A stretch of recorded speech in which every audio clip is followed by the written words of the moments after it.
Ora, muito boa tarde a todos, sejam bem-vindos.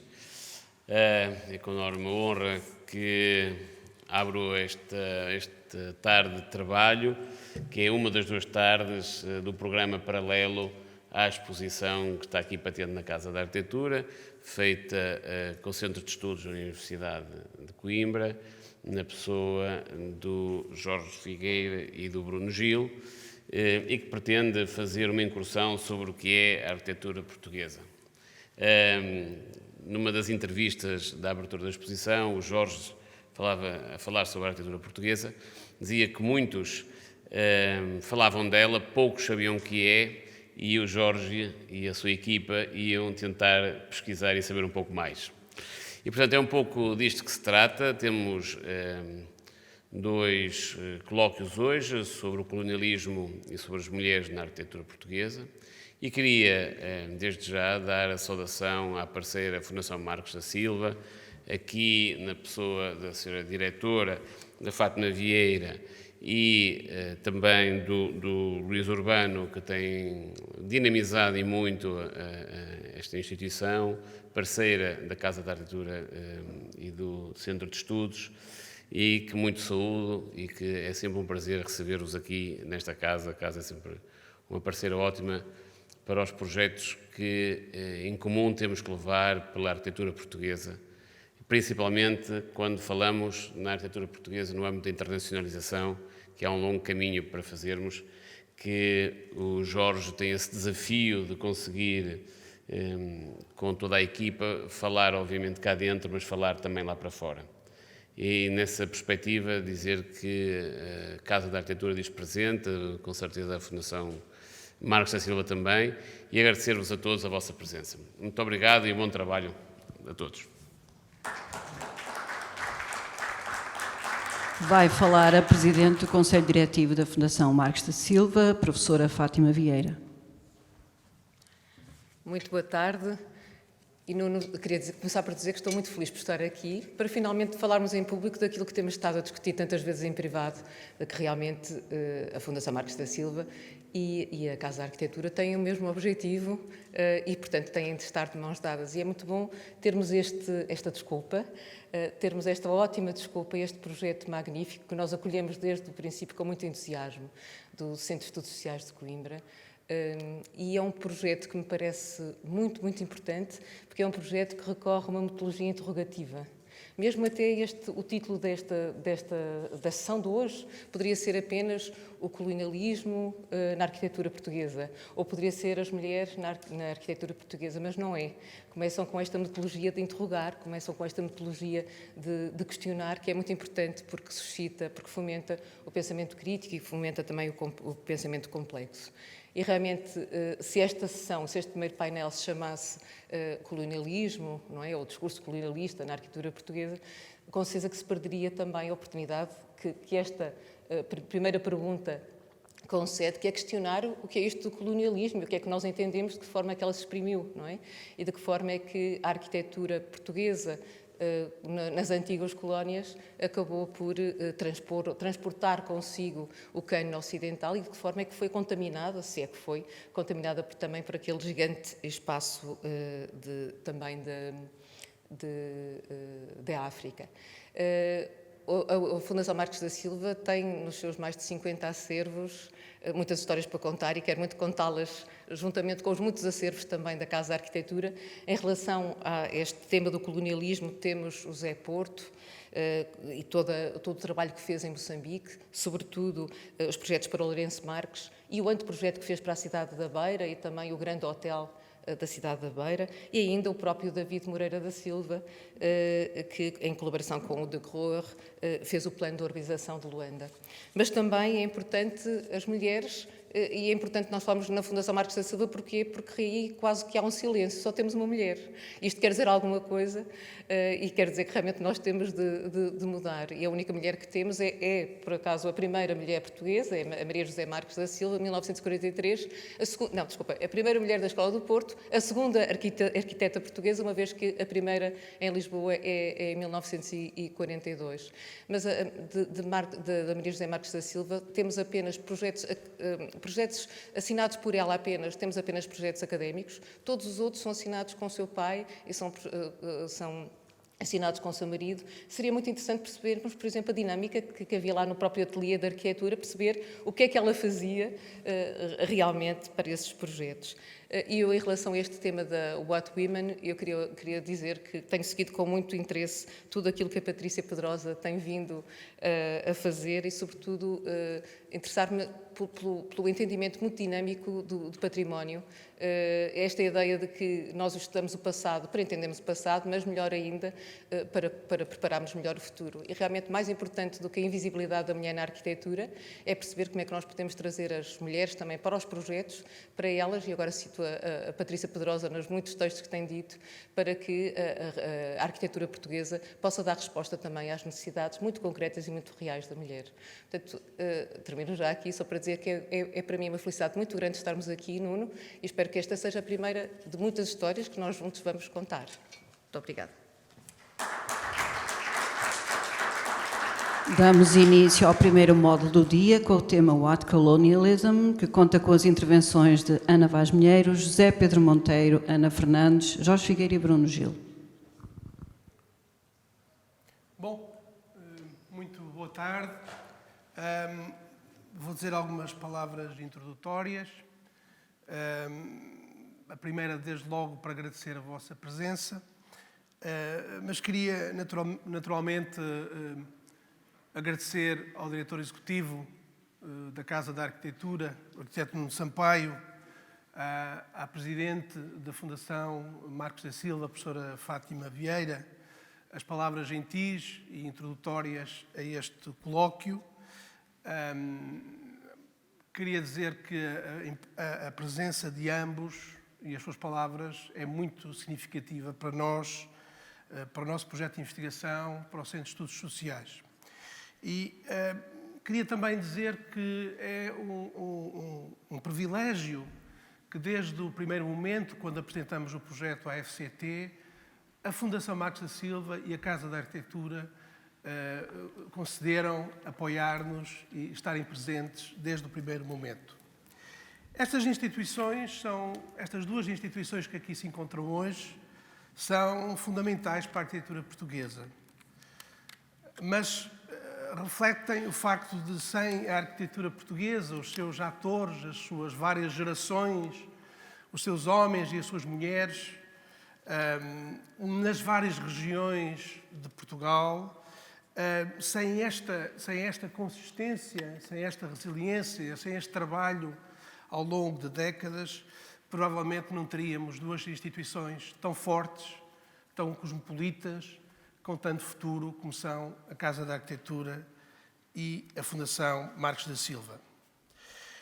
Eu, por isso, queria dizer que é uma felicidade que o nosso projeto de investigação, apoiando pela primeira vez a arquitetura portuguesa e financiando-a pela FCT, tenha tido o apoio destas duas instituições.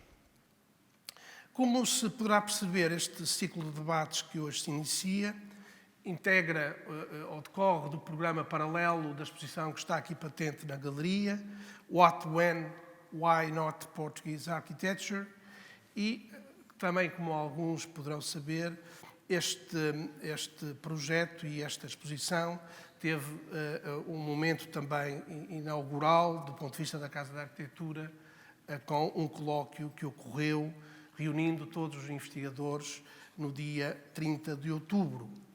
Se quiserem uma exposição, só para quem não estiver muito dentro da nossa aventura, da nossa experiência, é uma exposição que funciona como uma espécie de ponto de situação, onde a nossa equipa expõe aquilo que são os resultados atuais dessa investigação e que depois a torna pública.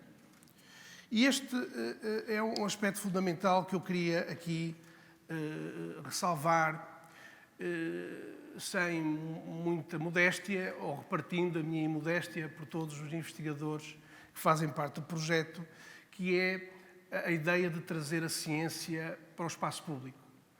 Neste caso, para um espaço público muito qualificado, como é a Casa da Arquitetura, mas em qualquer dos casos são os investigadores a sair dos auditórios a saírem dos papers, a saírem da sala de aula e virem para a sociedade, virem para um espaço público que é, idealmente, para todos. Sabemos bem que depois não é assim tão simples. Em qualquer dos casos, é este o momento que estamos a viver aqui. O momento que estamos a viver aqui é, de facto, o da ciência, neste caso sediada no Centro de Estudos Sociais da Universidade de Coimbra, a vir para a cidade, a vir para a sociedade, a vir para o museu, quase que poderíamos dizer, para falar com todos. E isto tem a ver com a nossa perspectiva do que deve ser a ciência e do que deve ser a investigação científica. De facto, não algo dos laboratórios ou uma conversa entre pares, mas uma conversa com todos, disseminada, partilhada, o mais pública e popular que se possa pensar e que se possa executar. Eu queria dizer algumas muito breves palavras sobre esta questão da arquitetura portuguesa, que nos traz aqui como chapéu e como pretexto e como contexto. Foi na Fundação Marcos da Silva, numa sessão muito feliz, inaugural, com a presença do professor Luís Urbano, com a presença da professora Fátima Vieira, que pudemos lançar o projeto e dizendo ou estabelecendo como sendo uma visão cubista da arquitetura portuguesa, uma visão caleidoscópica. Foi assim que em 2019 lançamos o projeto na FIMS e é assim que ele está patente na exposição, é assim que ele está patente no ciclo de debates que hoje começa e é assim que estará patente nos resultados finais que se irão publicar, como irei dizer. E, portanto, de alguma forma, queria dizer, não posso deixar de dizer, de dar aqui umas palavras de muito apreço e de muita estima pela Casa da Arquitetura, pelo seu diretor, pela equipa que trabalha, uma equipa que trabalha muitíssimo e com grande profissionalismo e é também nesse sentido que nós podemos dizer, no seguimento das palavras do diretor executivo, já aqui há alguns meses, que a semana passada foi assinado um protocolo entre os Centros de Estudos Sociais e a Casa da Arquitetura para publicar os resultados finais desta investigação, o que será, aí sim, o momento final desta aventura. Queria dizer também, se me permitem, algumas palavras ainda sobre esta ideia da arquitetura portuguesa, que, embora o ciclo de debates, como já foi dito pela professora Fátima Vieira, hoje coloca-se num sentido amplo, aberto, de discutir temas como o colonialismo e como as mulheres na arquitetura, que ultrapassam muitíssimo a arquitetura. Em qualquer dos casos, nós, aquilo que queremos fazer neste projeto de investigação é, de facto, debater os fundamentos e a razão de ser um pouco inesperada como a arquitetura portuguesa ganhou protagonismo nas últimas décadas. Mas para isso temos que ir a um tempo longo, a um espaço alargado e uma geografia intercontinental, quase que se poderia dizer. E temos também que perceber os lugares vazios, aquilo que não se mostrou, aquilo que se foi esquecendo, aquilo que escapa. E por isso é também essa questão que o nosso projeto, e esta sessão em particular, coloca, também no sentido de perceber qual é a resiliência futura da arquitetura portuguesa. Em qualquer dos casos, e este é o meu ponto, é o nosso ponto, nós continuamos a acreditar que se trata de uma narrativa, esta narrativa que nós estamos a contar aqui, dessa maneira cubista, eu penso que não tem paralelo no contexto nacional e no contexto internacional. Por isso, trazemos hoje o debate do colonialismo, ou se quiserem, do pós-colonialismo, e o debate das mulheres na arquitetura, ou se quiserem, do feminismo. Porque são estes conceitos, o pós-colonialismo e o feminismo, que de alguma forma iluminam a discussão e a tornam especialmente controversa, especialmente difícil. Nós, a perspectiva que eu queria aqui colocar, nomeadamente para quem tem uma visão crítica com muita legitimidade do nosso projeto, é que nós queremos falar e temos tratado de temas que são difíceis, que estavam nas margens e que, de alguma forma, do nosso ponto de vista, fazem parte desta narrativa que podemos chamar, até ver, arquitetura portuguesa. E, portanto, acabaremos este ciclo com a discussão da investigação e, mais uma vez, agradecendo a presença de todos, eu passava a palavra ao meu colega, professor Bruno Gil, que é curador da exposição, que é co-investigador responsável do projeto, e depois eu regressarei para introduzir, apresentar os nossos convidados. Muito obrigado. Muito boa tarde. Queria também agradecer, naturalmente, a importância que para nós, eu que falo nós, Centros de Estudos Sociais, articularmos a arquitetura com o sítio ou os sítios onde ela procura maior expressão, porque parece-me que aqui não queria deixar de sublinhar como a investigação até há pouco tempo provavelmente fazíamos-la, ainda fazemos, com aquela intuição de que estamos a trabalhar sobre um assunto que nós queremos compreender, mas muitas das vezes trabalhar com e para com ele. E parece-me que o facto de levarmos a arquitetura ao Centro de Estudos Sociais nos ajuda também a compreender como a investigação pode ser colocar em perspectiva esse mesmo objeto de estudo que nós temos aqui como proposta. Daí que até agora temos tido sempre um processo de trabalho naquela intimidade do que muitas das vezes se refere como academia, e parece-me que estamos efetivamente a entrar, de uma forma geral, numa perspectiva que a investigação, ou a ideia de que a academia e o espaço público não devem ou têm uma autonomia por si só, eles devem trabalhar em espaços comuns, em intersecções, e por isso mesmo, ainda que tenhamos tido alguns colóquios que refletiram sobre alguns dos outros temas que também colocámos em perspectiva, como o tema desta dualidade difícil e complexa também do tempo do fascismo versus democracia, nós compreendemos que esse processo de investigação que decorre em trabalho, muitas das vezes de arquivo, ele efetivamente deve ser trazido e colocado em questão. E por isso a exposição, a conferência que aqui ocorreram foram e são meios para isso, mas estes debates são mais um outro meio para nós compreendermos como a investigação deve ser trazida para o museu, como aqui estava a ser dito. E por isso passo agora outra vez a palavra ao Jorge para darmos início ao primeiro tema do What Colonialism. Muito obrigado, Bruno. Eu agora vou passar a palavra aos nossos convidados. Na verdade, a Ana Vaz Milheiro não é bem uma convidada, faz parte do núcleo de investigação, do projeto. Em qualquer dos casos, queria dizer que é professora na Faculdade de Arquitetura da Universidade de Lisboa e é investigadora no Dinâmia 7 do ISCTE e é coordenadora desta linha What Colonialism. E queria particularmente e com grande ênfase agradecer a presença do José Pedro Monteiro e da Ana Fernandes, que connosco vão partilhar aqui esta próxima hora de debate sobre o colonialismo ou pós-colonialismo, ou o que vamos ouvir.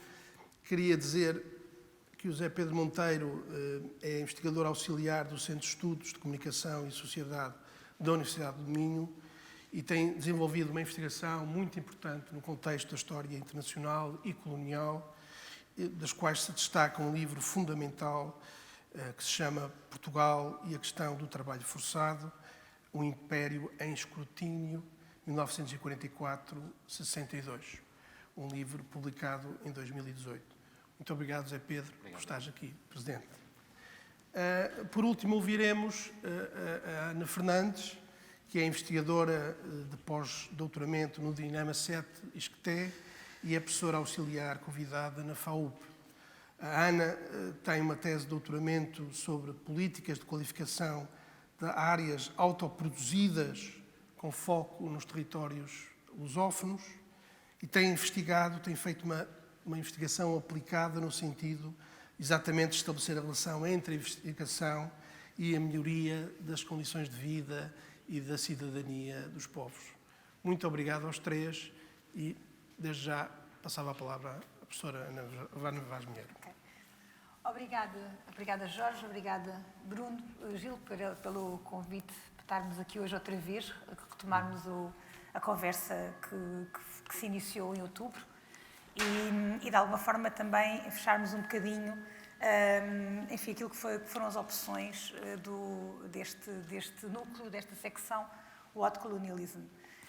Eu antes de vir, queria também, antes de começarmos, agradecer muitíssimo, eu não sou muito boa nestas coisas formais, agradecer muitíssimo ao José Pedro estar aqui e à Ana. Pronto, a Ana, enfim, nós temos trabalhado muitas vezes juntas, eu sou uma grande admiradora do trabalho que a Ana produz. A Ana é uma investigadora absolutamente extraordinária e felizmente tem-me ajudado muito. E o José Pedro um pouco mais de longe, tenho seguido também o trabalho. E este livro em particular que o Jorge estava a falar e que estava a citar é de facto um livro muito pioneiro e que nos coloca muitas questões e principalmente nos coloca muitas questões a nós arquitetos de como é que poderemos eventualmente inserir o tema do trabalho, que era um bocadinho também a provocação que este núcleo expositivo fazia, o tema do trabalho nas questões da arquitetura. Eu fiquei a pensar como é que poderia trazer aqui qualquer coisa de novo que não fosse uma repetição daquilo que fizemos em outubro. E pedi ao Jorge e ao Bruno se podia trazer um conjunto de duas imagens, esta primeira que vocês estão a ver aqui e uma outra que depois pedirei para passar a seguir, e que tem a ver exatamente com este desafio que o Jorge e o Bruno me fizeram de escrever a partir desta provocação, o Hot Colonialism.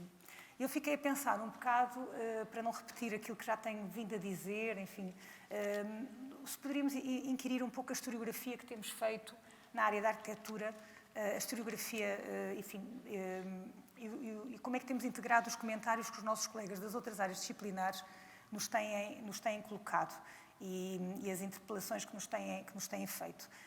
Devo dizer aqui que, por exemplo, a presença nas equipas que eu tenho, enfim, onde eu tenho participado, a presença de pessoas como a Ana, que são mais jovens e que tiveram, enfim, que foram expostas a outras questões geracionais, me têm ajudado imenso a fazer esta passagem.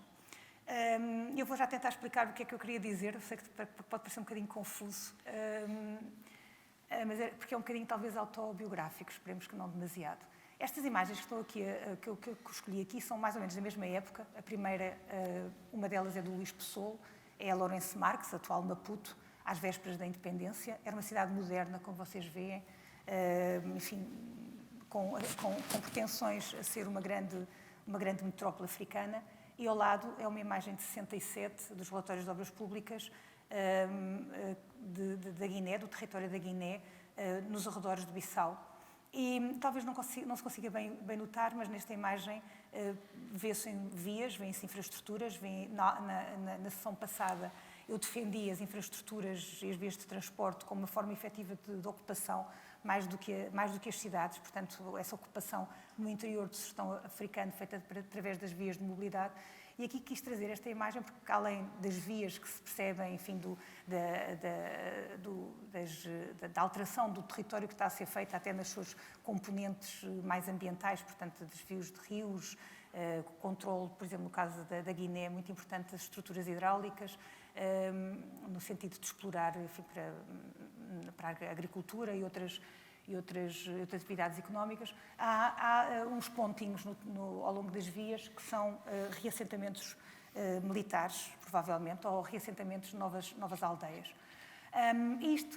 Esta imagem era uma imagem que eu esperava que causasse alguma... Estas duas imagens, o confronto entre estas duas imagens, esperava eu causasse alguma inquietação na assistência, e desde já agradeço as pessoas que estão aqui hoje a assistir, porque, obviamente, ela mostra duas versões, duas vertentes, dois momentos, enfim, o que nós quisermos, duas realidades completamente ou aparentemente dispares do que foi o colonialismo português em termos de arquitetura.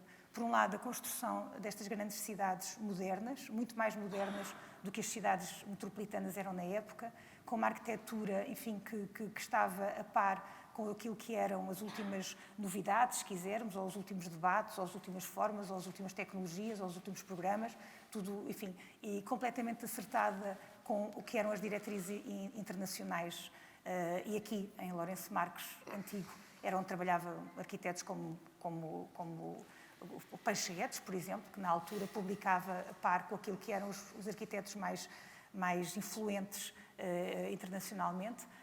E no outro lado está essa ocupação territorial e esse controle de populações, enfim, aquilo que o Estado português fez já num momento. Ambas estas imagens têm a ver com a guerra colonial, portanto, no período da guerra, são exatamente na altura em que a guerra está a ocorrer, tanto num país como no outro, as guerras de libertações, que nós chamamos de guerra colonial, e tem a ver, obviamente, com uma reestruturação completa do território, controle de populações e um exercício de muito maior, de uma violência muito mais visível. Quando nós começámos a falar, nós, a comunidade académica portuguesa, quando começámos a falar sobre arquitetura colonial, enfim, os arquitetos foram, de alguma forma, vistos pelos seus colegas das ciências sociais como ingênuos. Na verdade, nós estávamos nos anos 90, quando se começou a falar sobre arquitetura moderna em África. Ana Tostões tinha escrito um livro muitíssimo influente em 94, que era a sua tese de mestrado sobre a arquitetura do movimento moderno em Portugal. Portanto, estávamos todos muito animados com o que era o movimento moderno em Portugal, com a arquitetura moderna, com o facto de termos sido modernos em algum momento. E, portanto, olhámos para estas imagens que nos vinham da arquitetura africana, olhámos para elas com imenso otimismo e olhámos para elas como arquitetos, com uma certa,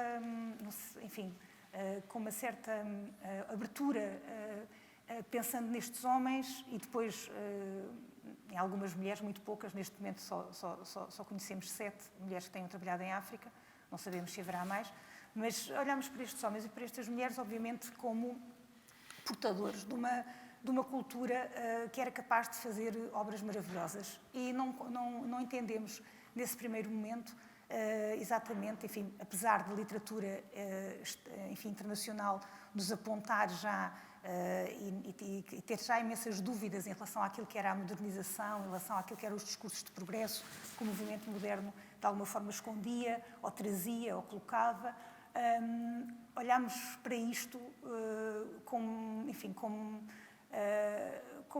não queria dizer só como arquitetos, mas como arquitetos no sentido em que tínhamos sido habituados ou treinados nas escolas, com um profundo amor pela arquitetura. E por isso olhámos só nas perspectivas estéticas, nas perspectivas formais, nas perspectivas tecnológicas, na questão programática, no facto destes edifícios, por exemplo, terem comportamentos ao clima extremamente adequados, o facto dos nossos arquitetos terem sido capazes de construir uma arquitetura que poderia ombrear com outras culturas internacionais. Obviamente que os nossos colegas das ciências sociais ficaram completamente aterrorizados com esta visão que nós estávamos a trazer para enfim, da arquitetura moderna africana, ou construída em solo africano, porque, obviamente, em todos os primeiros trabalhos, poucos de nós apontámos as questões da segregação, apontámos as questões do domínio, da violência que foi exercida sobre estas populações, o facto desta cidade que estamos a ver na imagem do Poçol ser a cidade da população europeia, da população, enfim, que ocupava, usurpadora, se quisermos, não termos sido capazes, enfim, inclusivamente até de colocar os nossos heróis, como o Vasco Vieira da Silva, com certeza, de perceber exatamente que eles próprios tinham, ou repetiam, ou reproduziam no início, antes de, com certeza, tomarem consciência de outras questões mais profundas, reproduziam os mesmos discursos de desigualdade que desde sempre se produziram. Pode passar a segunda imagem que eu tinha trazido. E então a primeira imagem do Poçol seria agora substituída por esta outra imagem. Obviamente aqui é uma homenagem também ao trabalho da Patrícia, que vem a seguir, é o trabalho das mulheres arquitetas, é um desenho da Maria Emília Caria para o Mindelo, produzido nos anos 60, em 68, se não me escapa a memória, e ao lado enfim, é o programa de construção dos novos aldeamentos no norte de Moçambique, na antiga Vila Perry, no norte de Moçambique, portanto, planeamento da construção dos novos aldeamentos para o ano de 1973, portanto, mesmo já às vésperas da independência. E eu trouxe estas duas imagens porque eu queria, de alguma forma, pedir ajuda ao Zé Pedro e à Ana, que representam outra geração de investigadores, que me ajudassem aqui a tentar perceber como é que nós, arquitetos, podemos integrar aquilo que tem sido essa crítica que nos tem sido feita enquanto enfim, historiadores de arquitetura, essa crítica que nos tem sido feita de não conseguirmos escapar às armadilhas da nossa área disciplinar, e como é que podemos continuar a manter nas análises que fazemos sobre o colonialismo, ou que colonialismo, que historiografia é que queremos construir, sem nos afastarmos, apesar de tudo, sem nos afastarmos do desenho da Maria Emília Caria. Isto é uma espécie eu estou aqui, o Jorge depois vai me matar com certeza mais logo, mas estou aqui uma espécie de autoconfissão, estou aqui um pouco a expor as minhas fragilidades enquanto historiadora e as dificuldades a que eu cheguei, ou que eu tenho chegado ultimamente, de conseguir encontrar um discurso para a arquitetura apesar de tudo. Um discurso que não seja tolo, naturalmente, como diria o Jorge, que não seja um discurso ingênuo, mas um discurso que, apesar de tudo, seja capaz de esclarecer as diferenças que existem entre o que é o esquema dos novos aldeamentos de 73 e o que é o desenho da Maria Emília Caria, que identifica o que é que são áreas ocupadas, o que é que são as áreas militarizadas, o que é que são as áreas de inundação, o que é que são as áreas onde não se pode edificar por causa dos declives serem demasiado perigosos, o que é que são as áreas, de facto, enfim, que a cidade do Mindelo poderia ser outro exemplo qualquer, mas enfim, ter esta...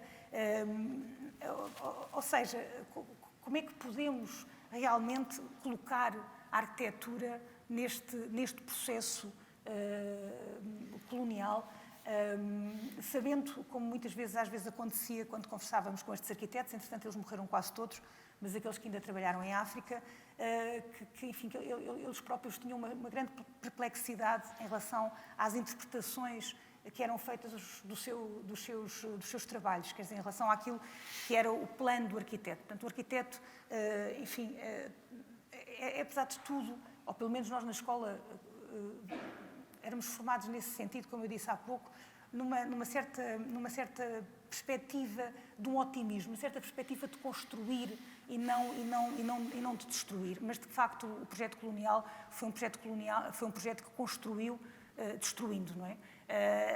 A questão é que todos nós sabemos que quando fazemos um desenho, não é, há uma alteração profunda daquilo que existe. Portanto, o desenho do arquiteto passa por alterar aquilo que é o pré-existente. Há uma intervenção na paisagem, até podemos dizer que em alguns momentos somos até quase pouco ambientalistas ou pouco ecologistas, não é? Porque a nossa ação é uma ação que pressupõe, de facto, a transformação profunda da paisagem. Quando se combina com isso uma situação de colonialismo, isso cria, obviamente, toda uma outra perspectiva e toda uma outra responsabilidade. E por isso os arquitetos, quando conversávamos com eles, manifestavam essa perplexidade de acharem que, eventualmente, talvez o seu gesto, havia uma desadequação entre como é que o gesto tinha sido recebido, principalmente na contemporaneidade, e sobre aquilo que era a sua própria consciência do que estavam a fazer. Enfim, eu penso que, como há pouco o Bruno estava a falar, penso que hoje nós arquitetos, historiadores, não sei se podemos falar assim, porque antes somos arquitetos e depois é que somos historiadores, não somos formados em História da Arte, somos formados como arquitetos e depois abraçamos a hipótese da história como uma metodologia. Naturalmente que nós hoje conseguimos desviar-nos do objeto, enfim, como foco único e primário, conseguimos integrar os arquivos de uma maneira mais crítica, não apenas os arquivos tradicionais de plantas, cortes e alçados e memórias descritivas, mas aqueles que nos dão mais indícios, as fotografias, os relatórios de obras públicas, os agentes que estão à volta da arquitetura, e com isso temos vindo a construir uma história eventualmente um bocadinho mais crítica, não é uma história que não se baseia apenas na narrativa sobre o objeto isolado, como os nossos antecessores fizeram, enfim, que apesar de tudo também tem a sua que também foi importante, porque levantaram os temas, pelo menos. Portanto, hoje nós conseguimos, de facto, integrar esse plano, mas penso eu, e talvez o Zé Pedro e a Ana possam ajudar-me aqui a compreender isso. Primeiro, porque vem um pouco mais das ciências sociais, a Ana porque é arquiteta também. Penso eu que, apesar de tudo, ainda não conseguimos inteiramente fazer uma história que integre os atos disciplinares da arquitetura, ou seja, os limites dos seus atos disciplinares, as fronteiras, enfim, que claramente possamos dar uma perspectiva a esta história a partir do ponto de vista da arquitetura, sem cairmos nas armadilhas, como eu disse há pouco, da historiografia anterior, que era uma historiografia naturalmente celebrativa, porque estava demasiado focada na qualidade formal e técnica do objeto arquitetónico. Mas todavia, cada vez que vou envelhecendo mais e vou olhando para estes desenhos, como o desenho da Maria Emília, penso que temos que ser justos também para com estes homens e para com estas mulheres, como o Jorge dizia há pouco. Temos que ser justos também para com, enfim, não fazendo obviamente história biográfica, mas temos que ser justos também em compreender exatamente como é que as próprias limitações e o próprio campo de ação, exatamente ao serviço do que estavam a trabalhar, não apenas, enfim, oficialmente, mas também do ponto de vista das suas próprias convicções. E, bom, com isto são um bocadinho linhas de trabalho que eu estava a tentar enumerar, para depois escrever, enfim, para depois responder ao desafio do Jorge e do Bruno, de tentar, penso que ainda não chegarei lá, mas de tentar aproximar-me cada vez mais de uma hipótese de resposta, talvez, não sei, a que colonialismo ou what colonialismo, na perspectiva da arquitetura portuguesa, podemos nós falar. Não sei se...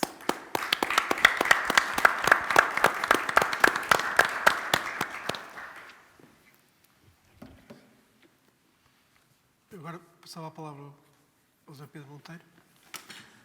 Estão-me a ouvir? Ótimo. Queria começar por agradecer ao Jorge, ao Bruno e aqui também particularmente à Ana por este desafio. Eu começaria também por dizer que de arquitetura não terei nada a ensinar a quem aqui está. Vim falar um bocadinho de história do colonialismo, na medida em que acho que isso pode ser importante para percebermos esta exposição, as fotografias que estão nesta exposição. Está aqui uma fotografia que eu partilhei, da qual falarei no fim. Eu peço desculpa, Ana, mas se calhar deixávamos para a parte do debate, se calhar algumas respostas a isto que serão naturalmente profundamente precárias da minha parte, seguramente. E eu tinha pensado em duas coisas, em dois aspectos que poderia abordar, que nos poderiam, de facto, ajudar a perceber, a ler estas imagens, a ler também a própria narrativa sobre o que é a relação, no fundo, entre a arquitetura, a construção, as obras públicas, as infraestruturas e o que é o colonialismo. Eu pensei em falar de duas coisas, centrar a minha intervenção aqui em dois aspectos fundamentais. O primeiro tem que ver com pensar o colonialismo, prende-se com a necessidade de pensar o colonialismo de uma forma articulada a uma escala para lá de nacional. Falou-se de internacionalização da arquitetura, isto também é um movimento, do ponto de vista historiográfico, que tem produzido resultados muito significativos e eu creio positivos na forma de pensar o colonialismo, o imperialismo, sobretudo nas suas formas modernas. E depois eu focar-me aqui também numa questão que tem que ver com as próprias ideologias do colonialismo e como é que elas nos podem ajudar a perceber aquilo que vemos nesta exposição, aquilo que são as cronologias do colonialismo. Obviamente, e peço desde já desculpa por isso, uma abordagem que tente focar-se naquilo que foi o colonialismo europeu, que ainda que de um ponto de vista histórico tenha sido relativamente breve, foi profundamente complexo, será redutora, peço-vos desculpa por isso, mas eu gostaria mesmo assim de tentar pensar algumas das imagens que estão aqui, os edifícios, os projetos, a partir da evolução, se quisermos, de uma ideologia colonial transimperial. E há uma ideia aqui central, que toda a ideia de legitimação do colonialismo nunca existiu pela força bruta apenas, existiu sempre com instrumentos de legitimação ideológica. E o novo colonialismo e imperialismo europeu, quando surge em finais do século XIX, ele surge com um discurso moral, não surge apenas com um discurso da força bruta. Sim, ele é permitido pela força bruta, pela descoberta das armas automáticas, pela descoberta de novas técnicas medicinais, mas ele funda-se também numa ideia moral, se quisermos, que o permite justificar. E essa ideia moral e todos os repertórios que sustentam a legitimidade do colonialismo europeu em finais de 800 é ela própria resultado de trocas, conversas, produções ideológicas e circuitos a nível internacional. E há uma ideia central deste novo colonialismo europeu, é que ele não é só predatório, explorador, pelo contrário, os apologistas do colonialismo europeu defendem que ele tem uma dupla missão, uma missão para com a humanidade. Por um lado, a chamada missão civilizadora, da qual todos nós ouvimos falar, e que é a missão de elevar as populações do continente africano, até então apartadas da civilização e da história, àquilo que são os benefícios da modernidade. Mas há um outro argumento menos falado quando se fala porque o argumento da missão civilizadora permite de uma forma muito direta, até gráfica, mostrar aí o cinismo do colonialismo europeu. Mas há um segundo argumento que tem a ver com que também é projetado enquanto compromisso dos poderes coloniais para com a humanidade, que é não deixar que o continente africano e os seus recursos e suas populações fiquem entregues à sua sorte, não contribuindo assim, lá está, mais uma vez usando este palavrão, para o bem-estar e o progresso da humanidade. Portanto, a ocupação dos territórios em África não é apenas, ou não é representada apenas como uma guerra de rapina, é apresentada como uma forma de permitir que imensos matérias-primas, desde a borracha ao café mais tarde, mas materiais minerais, materiais preciosos, etc., possam ser colocados ao serviço do progresso e da humanidade. É preciso, o colonialismo todo ele é construído numa interpretação da história teleológica, unidirecional, desenhada à semelhança daquilo que tinha sido o trajeto histórico europeu. E, nesse sentido, o colonialismo europeu, desde o início, foca-se na sua obrigação moral de fazer o continente africano contribuir para a civilização, eram estes os termos da altura. Isto implica uma série de coisas e uma série de processos e dispositivos profundamente violentos, como todos sabemos. O primeiro, desde logo, e que acontece em todos os impérios coloniais europeus, é, se quisermos, com a abolição da escravatura africana nas Américas, mas no próprio continente africano, a legalização do trabalho forçado. O trabalho forçado passa a ser legal, aplicado apenas àquela categoria de nacionais chamados indígenas, ou seja, a esmagadora maioria da população africana, e é sobretudo a partir do trabalho e da ideia da necessidade do trabalho, no caso português, que está consagrado na lei como o dever moral de trabalhar, que se aplica apenas aos indígenas e não aos cidadãos portugueses, é a partir da obrigação do trabalho que se compreende a ideia de fazer desenvolver o continente africano, ainda que na altura não se usasse necessariamente o termo desenvolvimento. Portanto, a ideia da legitimação da ocupação europeia assenta na necessidade de explorar recursos, e essa necessidade de explorar recursos permite e autoriza uma forma de extração de trabalho profundamente coerciva, que não é exatamente igual à escravatura, mas que tem muitas similitudes. É a partir, no caso português em particular, dessa centralidade do trabalho enquanto elemento da missão civilizadora e da missão de extrair os recursos africanos, que se constroem os chamados regimes duais de cidadania, que é o caso do indigenato, que distingue entre aquilo que é a esmagadora maioria da população negra e a população branca, tanto a que está na metrópole como a que em breve irá para as colónias. No caso português, a maior parte, o fluxo de colónios só começará a intensificar-se a partir de 1940. Ora, nós podemos ver aqui a centralidade das estradas, das infraestruturas administrativas, das infraestruturas de controlo policial e militar, para esta missão de dominar o território e dominar as suas populações. Mas há um elemento central aqui também, e que se prende com esta ideia que eu levantei, e daqui também a importância das vias de comunicação, que é todos os territórios coloniais são pensados como territórios de uma vocação, como territórios pensados como uma vocação para o exterior.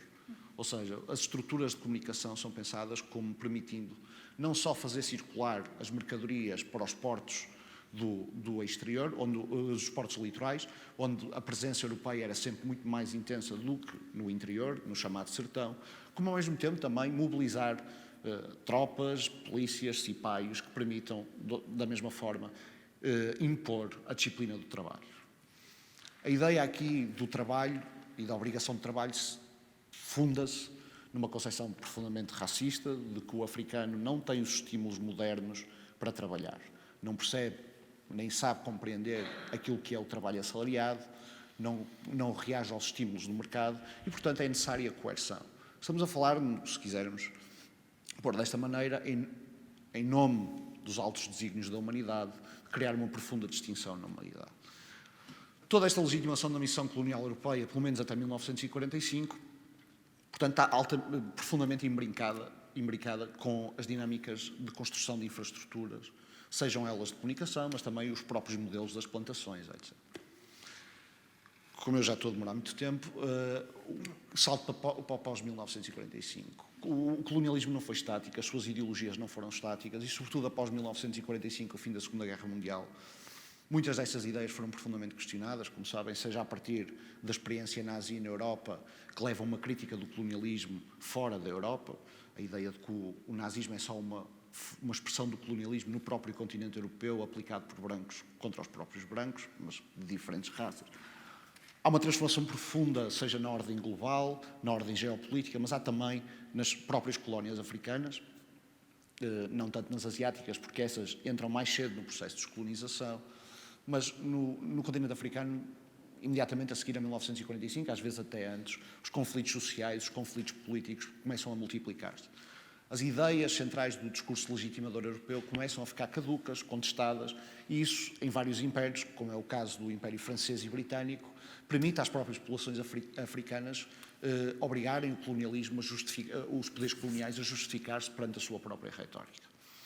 Isso leva a uma transformação dos discursos coloniais no pós-1945. Ao contrário do que às vezes é dito, a partir de 1945 o colonialismo não está morto em grande parte na Ásia, mas na África, o continente africano, a maior parte dos poderes coloniais europeus olha para a África como o terreno natural e de associação entre o continente europeu e o continente africano. A ideia de Euráfrica, de uma ligação fundamental entre os dois territórios, é projetada, está na base da construção do projeto de integração europeia. Portanto, o esforço de permanência colonial em África após 1945, mesmo após o fim da Segunda Guerra Mundial, é intenso. Ele obriga, no entanto, a uma reconfiguração dos discursos, das ideologias, dos repertórios de legitimação do colonialismo europeu. E o que surge, em grande parte, em vários impérios, com particular incidência no francês, também devido à tradição republicana, é a tentativa de construir um colonialismo que não é colonialismo. Ou melhor, um império que não é um império, ou um império que não é colonial. São as possibilidades da chamada constituição de uma federação transcontinental de iguais. Isso implica o quê? A outorga do direito de voto às populações africanas, dos seus direitos civis, mas também uma compreensão das suas lógicas de trabalho e de relacionamento social semelhante às europeias. Ou seja, o fim do trabalho forçado, participação em sindicatos, a introdução de mecanismos de negociação coletiva. No caso português, isso não acontece. O trabalho forçado permanece até muito mais tarde do que nos outros impérios coloniais europeus. Ele é abolido no Império Francês em 1946, em Portugal só em 1962, num contexto muito particular, não só do início da guerra colonial, mas também da crescente internacionalização da questão colonial portuguesa, sobretudo no sistema das Nações Unidas. Isso não quer dizer que o Império Português não tenha ele próprio reconfigurado os seus discursos de legitimação imperial. E um deles, e que será particularmente visível no caso português devido ao caráter tardio da descolonização e do seu caráter assíncrono, ou seja, já depois da descolonização dos outros impérios, o Império Português adota a primeira ideia do desenvolvimento, mas compreendendo do desenvolvimento como ele se transformou numa espécie de doxa no pós-1945, o Império Português adota-o, primeiro numa perspectiva sobretudo de assistência social. O primeiro plano de fomento, por exemplo, não tem quase investimento em saúde e educação coloniais. Depois transformam também em constantes interações com aquilo que eram críticas e pressões, seja no terreno, com as guerras coloniais, seja internacionalmente. Ora, o desenvolvimento, e portanto podemos perceber assim a explosão de construção, barragens, de estradas, de caminhos de ferro, uma série, até depois dos outros planos de fomento, de hospitais, escolas, faz parte de uma narrativa e, no fundo, de um discurso de legitimação do Império Português que pretende, sobretudo, mostrar uma coisa. Face à descolonização global, a alternativa para as populações coloniais não é a independência e a soberania política, como estava a acontecer na África Francesa, na África Britânica, é o desenvolvimento económico-social de natureza multirracial. O discurso português passa a ser, seja para consumo interno, seja para consumo externo, centrado na ideia que será a convivência multirracial no Império que permitirá o desenvolvimento económico e social dos territórios coloniais, de Angola, de Moçambique, etc. É uma transformação muito substantiva daquilo que é o discurso imperial português da primeira metade do século XX para a segunda metade do século XX. Qual é que é o problema deste discurso de desenvolvimento? Qual é o grande problema deste discurso de desenvolvimento? É que ele também é muito insuficiente do ponto de vista do que se quisermos chamar um desenvolvimento político. O desenvolvimento político passa a ser uma questão central nos debates sobre o colonialismo europeu e o Império Português resiste de todas as formas a esse desenvolvimento político. Há um investimento, sim, de facto, em melhores condições de assistência social, criação de postos sanitários, melhor assistência de alimentação, de alojamento. Do ponto de vista do que poderíamos chamar de desenvolvimento político, eu estou a utilizar esta linguagem teleológica porque ela é a linguagem histórica do momento, há uma resistência profundamente acirrada por parte do Império Português. Ou seja, apesar de aceitar algumas mudanças, como é o caso da revogação do indigenato, por exemplo, se formos ver a quantidade de pessoas que votam nas eleições imperiais ou territoriais em Angola e Moçambique, ela aumenta muito, muito pouco após a revogação do indigenato. Estamos a falar com a revogação do indigenato, em teoria, tanto em Angola como em Moçambique, 4 a 7 milhões de pessoas em cada uma teriam passado automaticamente a ser cidadãos. Na verdade, o número de eleitores aumenta 100 mil, 200 mil, no máximo. Portanto, a resistência a esse desenvolvimento ou modernização política é central no Estado português, mas isso não impede que o discurso de legitimação português se sente no desenvolvimento económico ou social. Há aqui tenho estado a investigar nos últimos tempos a forma como o Estado português procurou excepcionalizar a situação portuguesa, por exemplo, comparando a situação portuguesa com a situação dos Estados Unidos, do Canadá, do Brasil, onde existiam populações indígenas e onde, por exemplo, o discurso de desenvolvimento económico-social e cultural e de proteção cultural dessas populações não estava diretamente associado a uma reivindicação de soberania e de autodeterminação política, mas, sobretudo, a partir de 1960, esta linguagem do desenvolvimento enquanto retórica de legitimação do Império é projetada contra os novos países independentes africanos.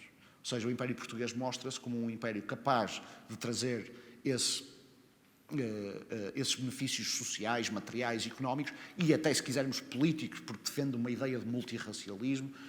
A ideia de multirracialismo é uma ideia profundamente reacionária, se quisermos pôr desta forma, quando ela surge, porque nós tendemos a pensar em multirracialismo como convivência de diferentes grupos étnico-culturais, mas, na verdade, o multirracialismo como surge defende exatamente a diferença do peso eleitoral entre brancos e negros, de forma a que os brancos não sejam expulsos da África.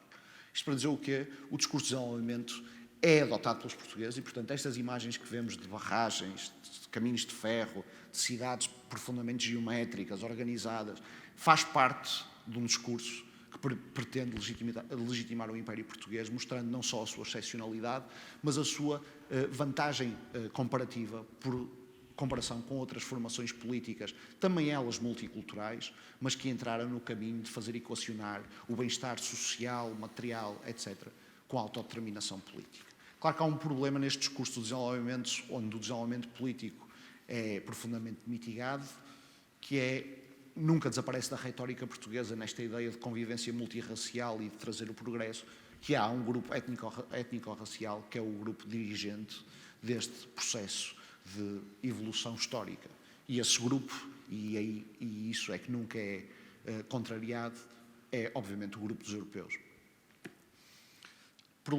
Isto ressente-se também, indiretamente àquilo que a Ana me levanta, para as questões de trabalho. Mesmo o trabalho forçado sendo abolido em 1962, pós-1962, as relações sociais e laborais nos territórios coloniais continuam a ser marcadamente diferentes das da metrópole. Um dos problemas que se mantém após 1962, ainda ninguém sabe muito bem até quando é que o trabalho forçado durou, apesar de ser ilegal, mas a verdade é que os recrutadores privados continuaram a ser uma realidade no Império Colonial Português. Ou seja, os trabalhadores africanos não se dirigiam a centros de emprego ou voluntariamente para o recrutamento. Havia agentes privados que recrutavam os trabalhadores, muitas vezes em conluio permanente com as autoridades coloniais.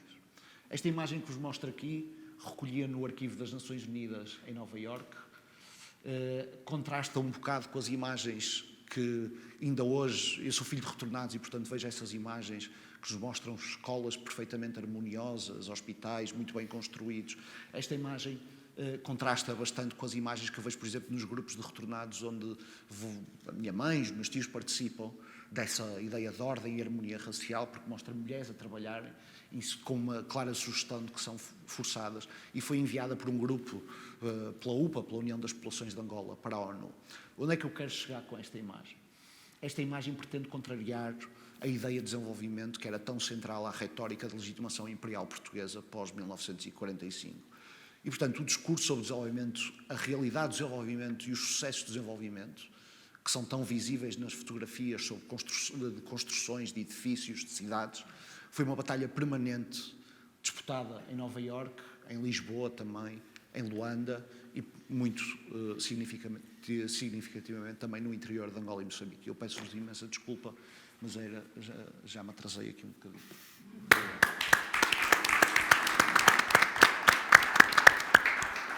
Obrigado, Zé Pedro.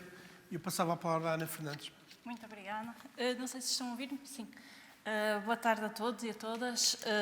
Eu começo por agradecer à Casa da Arquitetura, na pessoa do arquiteto Nuno Sampaio, e à Fundação Marques da Silva, na pessoa da doutora Fátima Vieira, pelo acolhimento desta sessão e pela disponibilidade para criar este espaço de reflexão, em particular de temas que estão longe de serem consensuais ou amplamente reconhecidos, como os que nos mobilizam hoje, aqui esta tarde.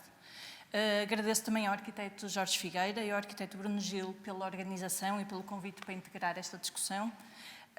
Cumprimento os investigadores com quem tenho o imenso gosto de partilhar este painel, a arquiteta Ana Vaz Milheiro pelos desafios científicos, pela generosidade no trabalho conjunto, ao Dr. José Pedro Monteiro pelo trabalho rigoroso e acutilante que é inspirador, e a toda a audiência que está hoje aqui presente e que se disponibilizou para esta conversa, para esta discussão. E eu confesso que tenho que começar por um disclaimer. Como investigadora e docente, tenho-me dedicado a políticas urbanas, à análise da distribuição de recursos, em particular à sua assimetria, portanto, aos mecanismos de concentração e de escassez ou despojamento que ditam a persistência de grupos em situação de vulnerabilidade social em projetos que percorrem várias geografias, desde o território português ao sul global e com enfoque maioritariamente na atualidade. Portanto, a incursão na investigação sobre o período do colonialismo decorre do generoso convite da arquiteta Ana Vaz Milheiro para integrar a equipa de um dos seus projetos de investigação, mas esta passagem por temas da colonização é essencialmente para analisar repercussões para o presente e não numa perspectiva de análise histórica. Adicionalmente, defendo que não será possível definir uma pretensa arquitetura portuguesa, nem sequer um colonialismo à portuguesa, mas antes analisar o contexto, contributo e impacto da prática da arquitetura por profissionais portugueses ou em territórios sob administração portuguesa. E espero que não estejam já arrependidos do convite, porque, se for o caso, é possível que se agrave a sensação. E, portanto, hoje, com essas limitações e por ser uma mesa redonda para debate, não trago uma exposição de conteúdos de uma investigação histórica, mas antes 3 reflexões para discussão, criando pontos com a atualidade e entre diferentes geografias. A primeira é que a arquitetura e o urbanismo colonial não são, nem poderão ser, considerados alheios às suas circunstâncias, aos papéis que desempenharam à época e às agendas que serviram. A segunda reflexão é que persiste uma dimensão de invisibilidade dos processos de materialização das obras arquitetónicas e urbanísticas coloniais, ou seja, dos bastidores técnicos que as viabilizaram, associados a questões do trabalho, da terra e dos recursos. E, finalmente, que essa forma de fazer estabeleceu repercussões estruturais até à atualidade, pela herança de modelos de concentração de riqueza, exploração de recursos e dependência económica que hoje se perpetuam e replicam.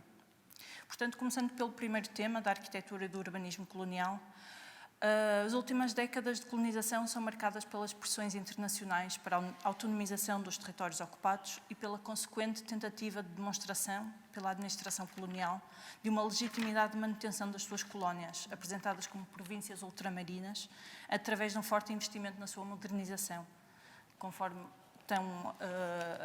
tão bem aqui apresentou e discutiu o Dr. José Pedro Monteiro. Mas se o discurso seria da associação entre modernização e democratização, se houve um grande investimento em infraestruturas, equipamentos de saúde e educação, se houve algumas alterações das concepções sobre a população africana nas últimas décadas de administração, permaneceram enraizados processos de discriminação por meios variados, assumindo a forma de segregação, de assimilação e aculturação forçada, de assistencialismo com contrapartidas, entre outros. Portanto, os contributos arquitetónicos, urbanísticos, tipológicos ou outros que os projetos aí produzidos trouxeram não são dissociáveis do contexto em que foram realizados, dos propósitos e agendas que serviram, dos privilégios de que usufruíram e dos recursos que mobilizaram, e mais ainda, das assimetrias que perpetuaram. E esta não é uma questão exclusivamente social ou política, mas também espacial e urbanística.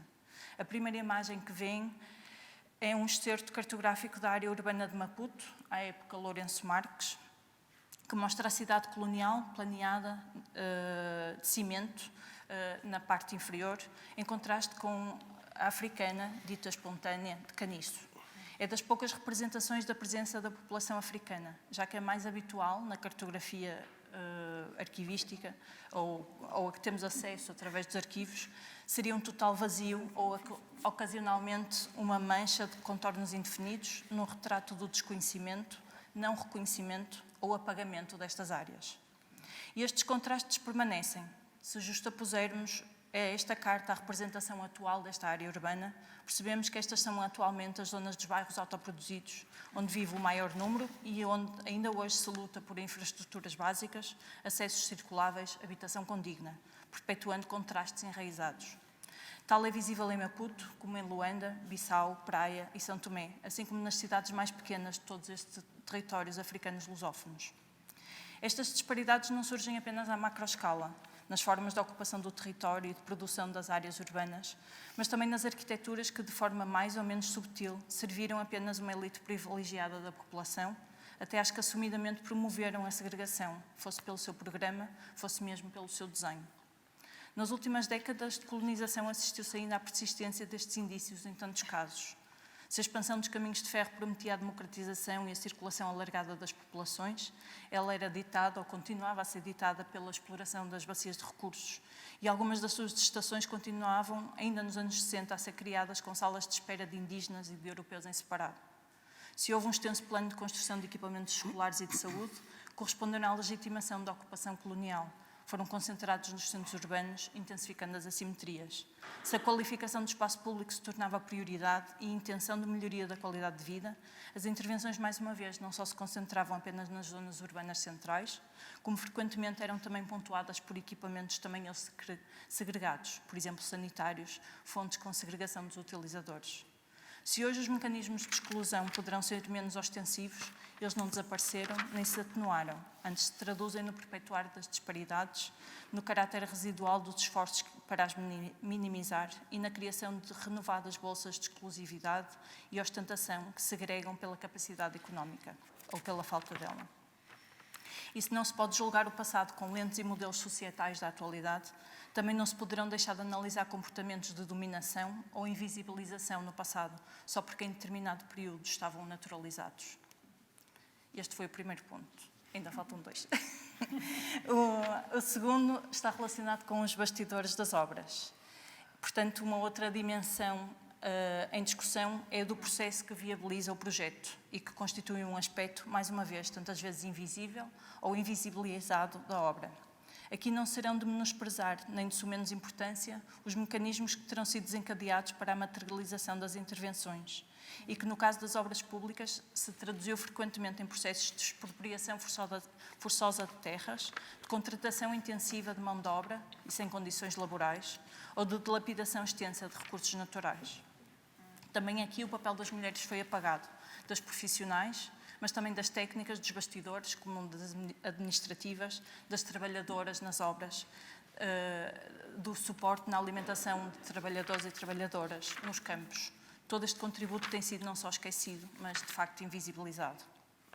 A segunda imagem que vem é a listagem de expropriações de terras para a implantação do bairro indígena da Munhoana, em Maputo, ou Lourenço Marques, à época. Vários aspectos poderão ser realçados desta imagem.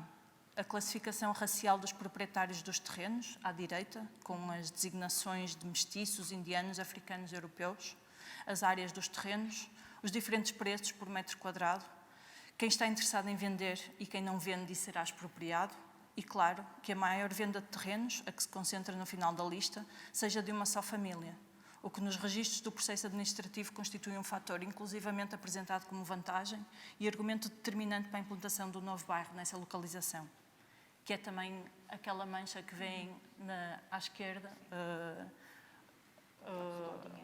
no meio da área com as construções africanas. Perdi-me aqui um pouco nas minhas notas.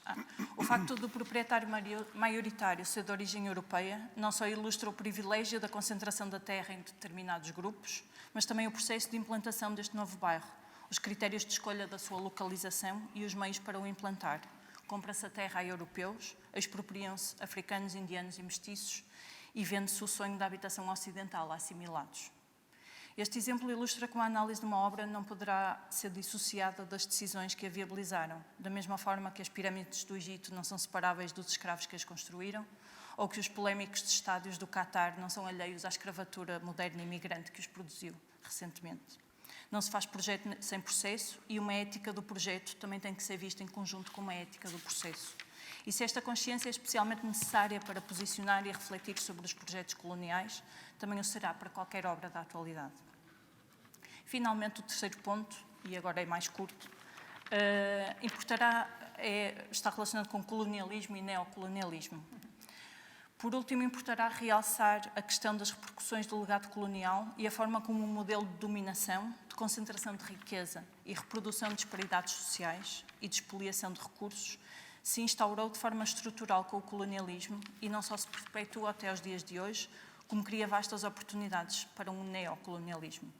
Hoje, os colonizadores não são uma nação, são antes interesses de escala global, grandes empresas com capacidade económica, fundos de investimento, ativos valorizados pelos mercados financeiros ou outros mecanismos difíceis de reconhecer, mas sendo outros, usufruem de condições criadas pelos legados coloniais. A dependência económica nacional que coloca estes países em posição sem poder negocial, a fragilidade dos mecanismos de fiscalização que permitem a impunidade de atos de corrupção e mobilização de interesses, ou a vasta população em situação de vulnerabilidade social que não tem meios para defender os seus direitos, que não são fatores alheios ao passado. As grandes obras constituem-se hoje simultaneamente como intervenções de possível alcance de progresso e desejada democratização, mas também como grandes investimentos e negócios ditados pelos interesses de quem investe ou empresta capital, tantas vezes com juros usurários, ou retém contrapartidas leoninas, como terras, concessões, recursos, em negociações profundamente desequilibradas de poderes. A ponte de Catembe, ligando Maputo à margem sul, projeto construído recentemente, por exemplo, ilustra um investimento recente em que todos estes mecanismos estão presentes. O empréstimo avultado e o endividamento público daí decorrente, os despejos e realojamentos de populações a dezenas de quilómetros da sua residência original, ou as contrapartidas através da privatização de terras para especulação imobiliária. Da mesma forma, a demolição de moceques no centro de Luanda, ditada pelas pressões imobiliárias e interesses económicos nos recursos desse país, o aumento de preços na cidade de São Tomé, ditado pela perspectiva da exploração de petróleo, a instabilidade política na Guiné, perpetuada pela luta pelo controle do tráfico de droga e pedras preciosas, são alguns fenómenos que, sendo recentes, usufruem de condições criadas no passado e que será necessário analisar, denunciar e reverter. Portanto, termino aqui as reflexões iniciais, pedindo desculpa também por ter lido, para não me perder no raciocínio, e apelando a uma responsabilidade ética e científica de contrariar visões positivistas, contrapondo análises críticas que deem visibilidade a aspectos anteriormente invisíveis. E abro o debate para questões e comentários. Obrigada.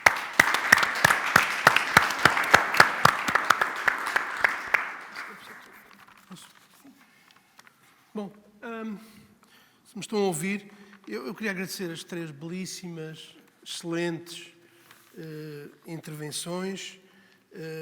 Não tenho a convicção nem terei a legitimidade para fazer perguntas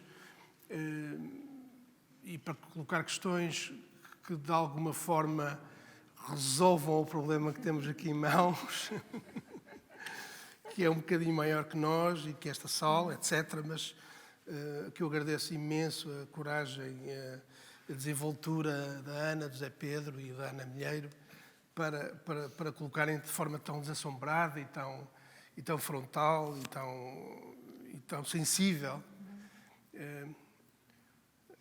A maior parte das coisas que eu ouvi fizeram-me sentir desconfortável, outras eu não concordei, outras sou obrigado a concordar, outras quero fazer algumas perguntas.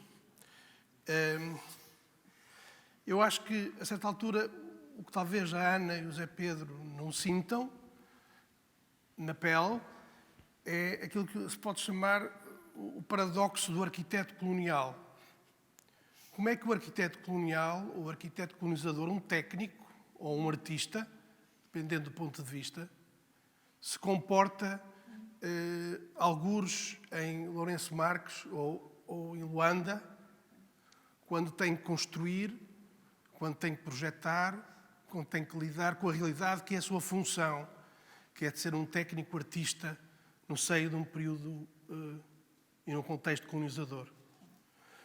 Pode sonhar com o Corbusier, como faz o Vasco Vieira da Costa, pode sonhar consigo próprio, como faz o Pancho Guedes.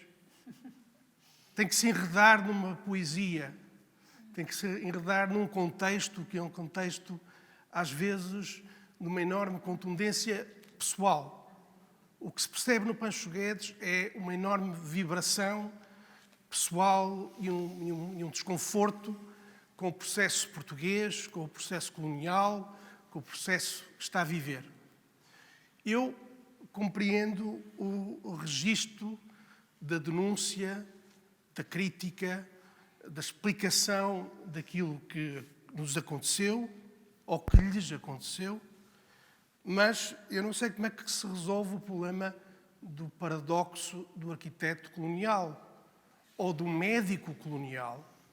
Como é que o médico que vai para Luanda nos anos 60, eu tenho um amigo cujo pai foi para Luanda nos anos 60, cuidar, criar hospitais e cuidar daquelas pessoas. Eu acho que o que escapa um bocadinho à visão eminentemente denunciadora, que é fundamental, é, no caso da arquitetura, para regressar à arquitetura, a ideia da disciplinaridade, a ideia do valor absoluto da obra, que é qualquer coisa que entra no campo da estética e no campo do sensível ou no campo do artístico. Como é que se pode, de alguma forma, fazendo o discurso envolvente, explicativo e denunciador das condições dessa obra, negar a presença da própria obra? Como é que se faz isso? Como é que se pode fazer isso? Fazendo isso, está-se a negar o património daqueles povos, que também foi construído com eles. E, portanto, aqui a tragédia desta discussão no campo da arquitetura é esta disciplinaridade que leva a valorizar o objeto e a interdisciplinaridade que leva a destruir o objeto.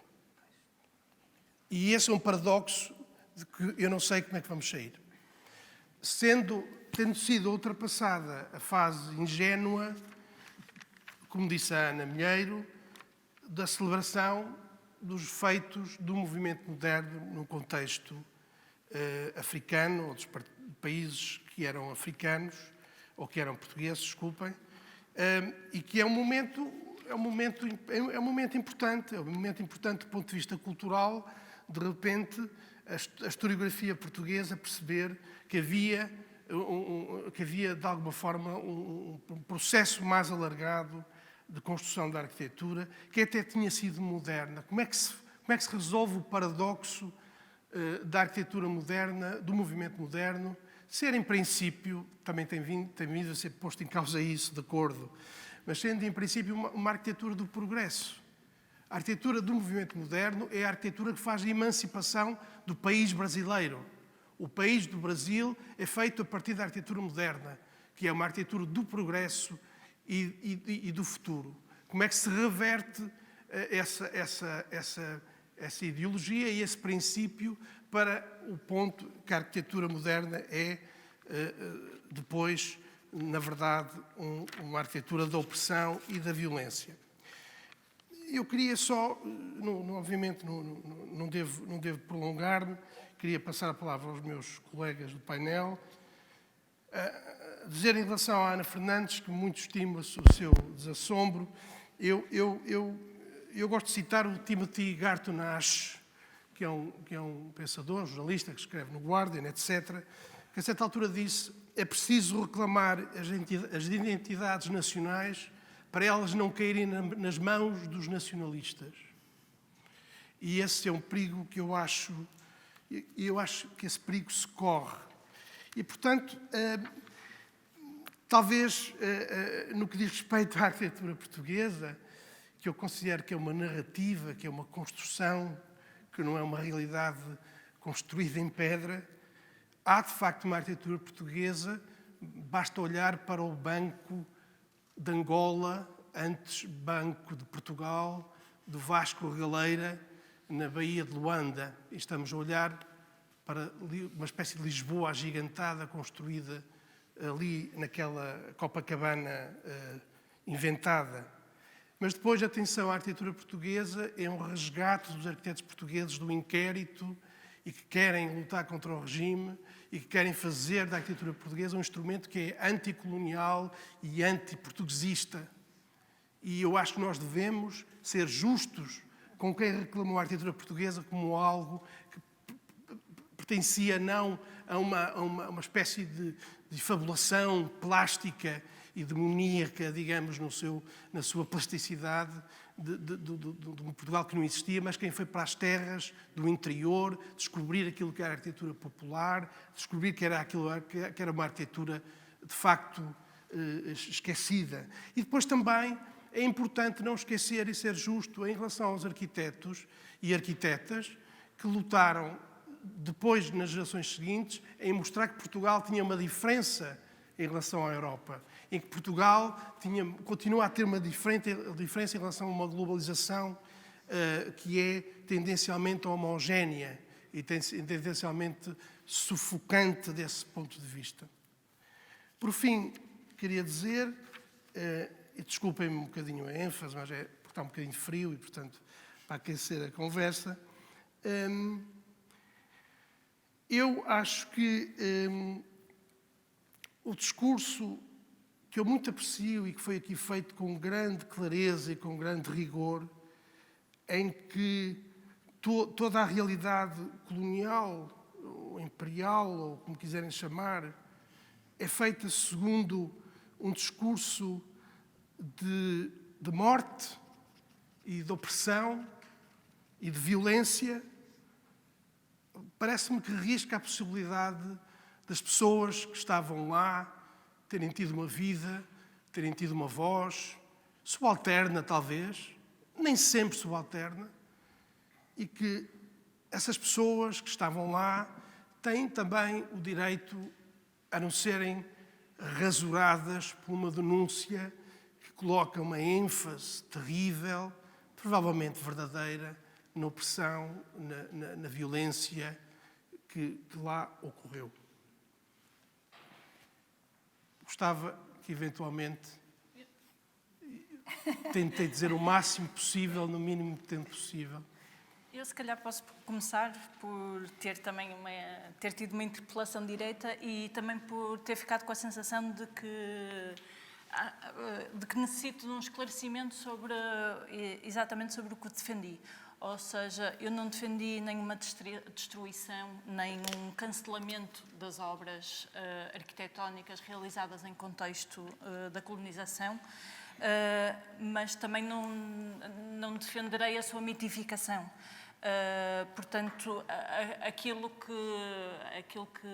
defendi ou que esclareci enquanto posicionamento foi a necessidade de uma análise conjunta, uma ética do projeto, mas também uma ética do processo. E, portanto, aqui também de um reconhecimento ou de uma humildade no reconhecimento do privilégio. Ou seja, perceber que muitas daquelas obras são de facto grandiosas porque usufruíram de recursos, sejam eles técnicos, sejam eles até de espaço disciplinar e liberdade de criatividade disciplinar para serem desenvolvidos, mas que foi uma condição de privilégio. E, portanto, não podemos discuti-los enquanto mitos sem reconhecer isso mesmo.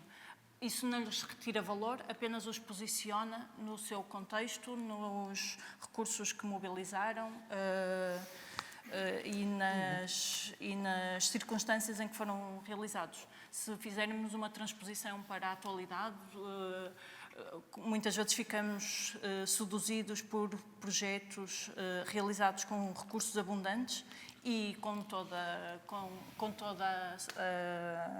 a legitimidade, digamos, mas com essa consciência, com a consciência de que há circunstâncias que permitem determinados gestos e portanto, estas circunstâncias têm que ser analisadas em conjunto com aquilo que foram os seus resultados.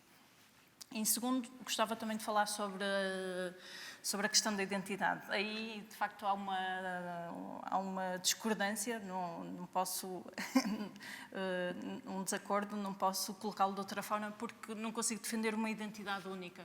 Eu aqui colo-me mais àquilo que é o posicionamento, por exemplo, do Amin Maalouf, tem um livro até chamado On Identity, muito pequenino, em que fala sobre a identidade enquanto um processo dinâmico e enquanto um processo de múltiplas afiliações. E, portanto, se as obras em Maputo estão relacionadas com Lisboa, também estão com o Brasil, como estão com o México, como estão com a África do Sul. Portanto, há denominadores comuns, com certeza. Não consigo defender uma afiliação única. Prefiro antes defender a riqueza destas afiliações múltiplas e, portanto, dos cruzamentos que aí foram potenciados e da criatividade também que tal gerou. O terceiro ponto, eu penso que vai um bocadinho ao encontro do primeiro, não é? Não é uma questão de valorizar, ou melhor, de só dar espaço ou criação de uma discussão sobre o ato de dominação, mas também, mais uma vez, a importância de que se ele foi apagado ou menosprezado durante tanto tempo, penso que aprendemos mais em refletir sobre os processos, sobre as circunstâncias e sobre os impactos que estabelecer. Obrigado. Obrigado, Ana. Sempre. Zé Pedro. Eu queria começar por pedir desculpa porque eu não cumprimentei as pessoas, nem cumprimentei aqui a Ana, e isto foi uma tremenda indelicadeza, mas não foi por mal. Eu estava já bem preocupado com o tempo que ia ter, porque já estava a perceber que me ia atrasar ainda antes de começar, e agradeci a quem me fez o convite e peço imensa desculpa por isso, portanto começo por aí. Estamos todos cumprimentados. Estamos todos cumprimentados, está resolvido, mas achei que devia fazer isto. E tratei por Ana, pronto, também. Sim. Em relação a isto, eu comecei a intervenção por dizer eu jamais teria ousadia de vir discutir arquitetura com especialistas de arquitetura. Isso não, era algo que eu não iria fazer. E eu também toquei num aspecto que me parece relativamente importante. Eu falei daquilo que foram as ideologias do Império e foquei muito no período pós-1945. E há um aspecto aqui que é particularmente importante quando queremos discutir o colonialismo português e que os distingue dos outros, e penso que é importante para esta discussão, e quando estamos a falar de ideologia, e eu tenho procurado tentar mostrar isso, uma diferença, a natureza autoritária do regime metropolitano faz uma diferença na forma como tem que ser pensado o colonialismo europeu. Seja da forma como falamos do que é que foi a ideologia, porque não havia, o espaço para dissenso era profundamente limitado, como até, se quisermos chamar, num cotidiano político. Esse dissenso não era possível na Assembleia Nacional, seguramente, não era possível a partir de eleições, mas não era possível no MUSEC, ou era possível de forma muito mais mitigada no MUSEC, a partir do momento em que o habitante do MUSEC não tinha capacidade de representação e levantar. Portanto, só deixar esta questão aqui um bocado clara. Eu falei da ideologia e também pedi desculpa desde o início. A ideologia é sempre, quando falamos de uma ideologia e temos 15 minutos, é necessariamente simplificador. Qual é que era o meu objetivo a partir daqui? Algo que parece-me bastante consensual, ou mais ou menos indisputável, que há uma função política óbvia da forma como, e isso não se esgota num regime autoritário, não se esgota no colonialismo, mas quer dizer, a construção, as obras públicas, etc., nunca se esgotam na sua funcionalidade técnica.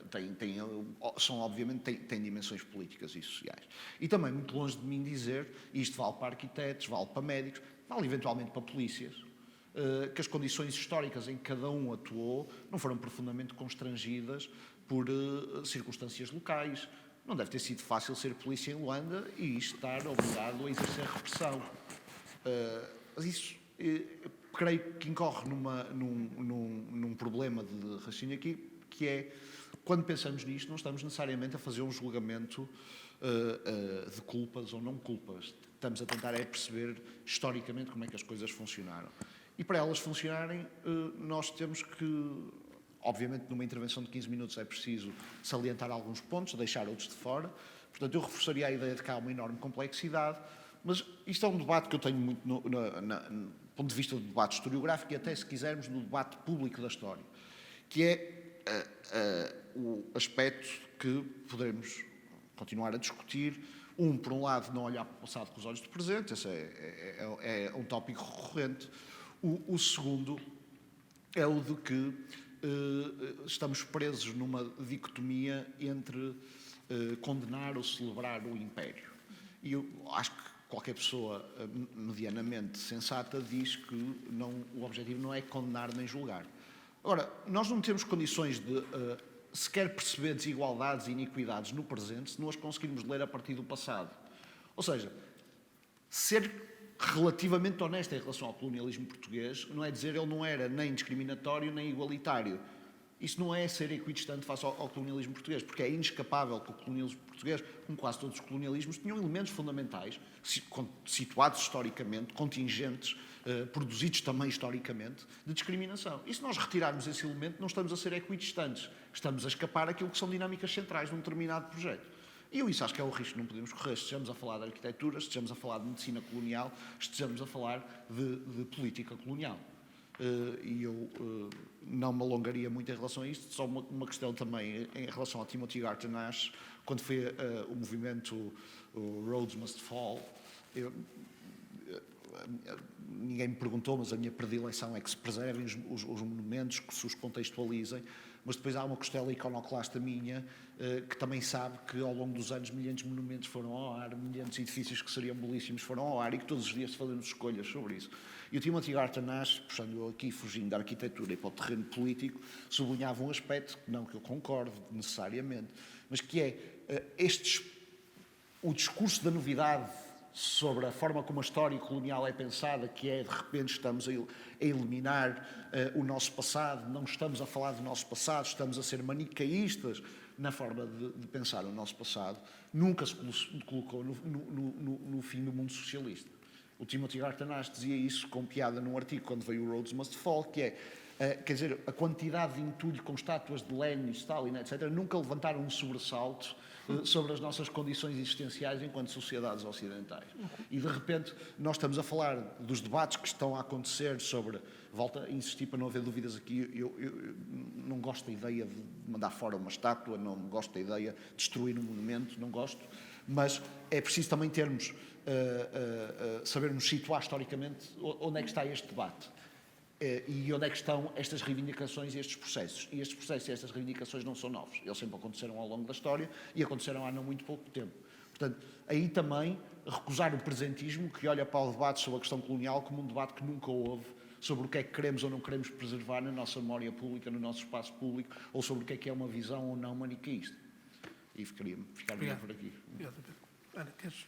Sim, eu queria só dizer talvez aqui duas ou três coisas também em relação a isto. A primeira coisa, enfim, eu gostei imenso do que foi dito aqui, pelo Zé Pedro e pela Ana Fernandes, já estava um bocado à espera e acho que este grupo é bastante interessante exatamente porque as perspectivas são bastante claras, penso eu, ou pelo menos a dúvida que nós temos sobre aquilo que estudamos é claro. Mas eu gostava de enfatizar, mas também percebo, obviamente, muito bem o desafio que o Jorge nos faz aqui. Gostava aqui de dizer só duas ou três coisas para ver se fazia assim uma espécie de ponto da situação, uma vez que fui eu que lancei algumas dúvidas. Primeiro, a história celebrativa já não se faz. Portanto, quando eu disse aquilo que nós começámos, obviamente nos anos 90, por fazermos, tínhamos super animados da Ana Tostões ter feito um livro que nos provava que tínhamos sido modernos e, de repente, tínhamos toda um manancial. Aparentemente, as guerras civis tinham acabado em Angola e Moçambique, havia condições de podermos ir para o terreno outra vez, falarmos com os nossos colegas africanos e podermos, enfim, ver aquelas obras, não apenas em Maputo, agora sim Maputo, já independente, não apenas em Luanda, mas no território todo. Ponto número 1. Portanto, essa história celebratória nós já abandonámos, ficou lá enterrada na história, ela foi boa porque levantou algumas coisas. Este era o ponto número 1. Ponto número 2, teve aquela primeira imagem que eu mostrei do PSOL e porque é que nós ficámos tão fascinados pelo aquilo que víamos e por essa arquitetura moderna. Primeiro porque nos colocava num lugar da história que parecia que nós nunca tínhamos tido, não é? Que era, de facto, termos sido corbusianos de alguma forma, na altura nós tínhamos essa vontade de pertença. Mas, por outro lado, também tinha a ver com o nosso próprio provincianismo, que é o facto de nenhuma cidade portuguesa metropolitana se igualar àquilo que tinha sido o espaço do privilégio, isso era óbvio, como tu dizes muito bem, Ana, o espaço do privilégio nestas cidades coloniais. E eu aqui vou fazer uma nova referência autobiográfica, como estou a ficar velha, de uma viagem que eu e o Jorge fizemos com o Johan Lage a Angola, e a dada altura deixámos Luanda e começámos a visitar outras cidades em Angola, uma delas foi Malange, e dele nos ter dito, aqui está a diferença do colonialismo português em termos de arquitetura. Nós no Congo belga antigo, no antigo Congo belga, não temos nenhuma urbanidade comparável à urbanidade que estamos aqui a ver fora de Luanda. Quer dizer, temos urbanidade dentro das grandes cidades, ou seja, basicamente só em Leopoldville, na antiga Leopoldville, mas não temos em mais lugar nenhum. E, portanto, essa espécie de contágio que a arquitetura moderna tinha tido, atravessando, deixando as grandes cidades, enfim, e indo para os outros centros urbanos menores, isso parecia ser uma coisa para nós, enquanto historiadores de arquitetura, nesse final dos anos 90, parecia ser uma vez mais um tema que nos poderia interessar e recuperar. Claro que se nós tivéssemos olhado para o lado, era um pouco isso que eu queria dizer com a minha apresentação, se tivéssemos olhado para o lado e tivéssemos lido logo, tendo lido logo os trabalhos já críticos que os nossos colegas lá fora faziam, provavelmente não teríamos corrido à asneira de escrever algumas coisas que na época escrevemos, elogiando o trabalho desses arquitetos. A questão aqui... Portanto, o nosso provincianismo, obviamente, também funcionou ao favor ou contra, porque às vezes ser um pouco ingênuo no princípio não faz mal. A nossa questão aqui, que é o desafio que o Jorge e o Bruno nos colocam, e que para mim pode ser uma hipótese, é percebermos exatamente qual é que é o serviço da arquitetura a esse colonialismo. Nós sabemos que a consciência dos arquitetos, a consciência anticolonial dos arquitetos é tardia.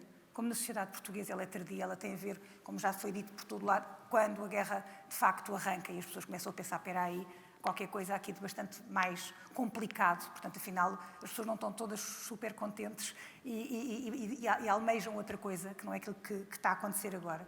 E os arquitetos portugueses começam, de facto, a ter consciência anticolonial com o advento da guerra. Já eram antirregimantes, mas não eram anticoloniais. Portanto, isto nós sabemos, nós arquitetos sabemos que isto é verdade. Portanto, o que é que a arquitetura fez pelo regime colonial? Que grau de consciência é que os arquitetos tinham, de facto, exatamente do que é que estavam a que é que estavam a servir? Ou seja, como é que nós podemos lidar com este tipo de perguntas que é, quer dizer, eles eram anti-regime, como, por exemplo, o Castro Rodrigues, é um homem claramente anti-regime, sai daqui para ir para a África porque é anti-regime, porque não tem hipótese de trabalhar aqui, e chega lá, está a servir o regime. São estas contradições. Se eu lhe tivesse dito isto em vida, ele teria sido um homem profundamente infeliz, porque ele sempre viu exatamente o seu trabalho no Lubito como um trabalho de construção de uma nação nova e não exatamente de servir o regime colonial. Ele orgulhava-se exatamente daquilo que tinha feito contra o regime. Portanto, é este tipo de... Eu penso que quando o Jorge diz de não apagarmos tudo, é termos de facto em consideração, não é? O que é de facto estas não são subtilezas, são estas armadilhas que o trabalho como historiador, enfim, historiador de arquitetura, para lá da beleza dos objetos, não é? Que nós, apesar de tudo, temos como é que somos uns fracos, não é? Quer dizer, quando vemos um edifício que nos toca, vacilamos, não é? E não pensamos naquilo que a Ana falou e colocou muito bem, que é a questão do processo. Claro que a arquitetura não é apenas desenho, a arquitetura não é apenas uma discussão, enfim, elitista sobre as novas tecnologias, como fazê-las, não é apenas isso. A arquitetura é depois também construir. E como é que se constrói, e à custa de quem é que se constrói, e quem é que de facto constrói e em que condições constrói. E aí sim, eu acho que nós estamos a puxar agora outras dimensões, como a dimensão do trabalho, um bocado, como foi aqui também falado, a dimensão legal é outra dimensão que temos que trazer para a arquitetura, não é? A dimensão legal, como é que estes processos, e que a Ana trouxe aqui com o exemplo dela muitíssimo bem, enfim, muito claro, não é? Destes processos de expropriação, a dimensão legal, a dimensão da justiça, a dimensão do trabalho. Que outras historiografias já fizeram, até a hipótese de uma construção social, uma história social da arquitetura, que eventualmente talvez nós portugueses ainda não tínhamos chegado lá, ou estejamos a aproximar-nos gradualmente disso. Eu queria dizer também que estas imagens, na sessão passada em outubro,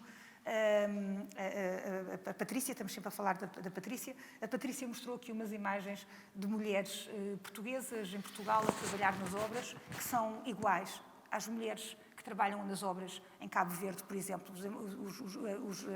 Vimos aqui a imagem também que o Zé Pedro trouxe, que não são diferentes das imagens que nós temos nos relatórios de obras públicas. Portanto, esta realidade, se calhar até são tiradas porque aquelas pessoas não eram pessoas para quem as tiravam. Não sei se eu estou a fazer compreender. Os engenheiros, quando tiravam aquelas fotografias, enfim, eles não estavam a fotografar as pessoas que estavam a trabalhar, eles estavam a fotografar o trabalho, o que é que estava a ser feito, a estrada, a ferrovia, e as pessoas estavam lá, eram atores que passavam completamente na retaguarda. São esses atores que nós queremos trazer para a história da arquitetura e que estamos a tentar perceber como é que vamos colocá-los em paralelo com as ansiedades dos arquitetos, com as obras, etc. E depois só uma última nota, antes que o Jorge me mate, que é o seguinte... Mas só uma última nota antes de eu me calar, que é o seguinte. A arquitetura, temos falado muito, existe uma arquitetura portuguesa, não existe uma arquitetura... Existe uma arquitetura portuguesa na dimensão das nossas próprias narrativas. Tudo o que nós fazemos é uma narrativa.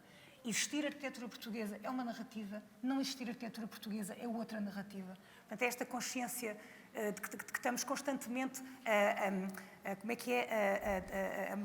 a traçar narrativas e sempre em conflito com outras narrativas ou em proximidade de outras narrativas.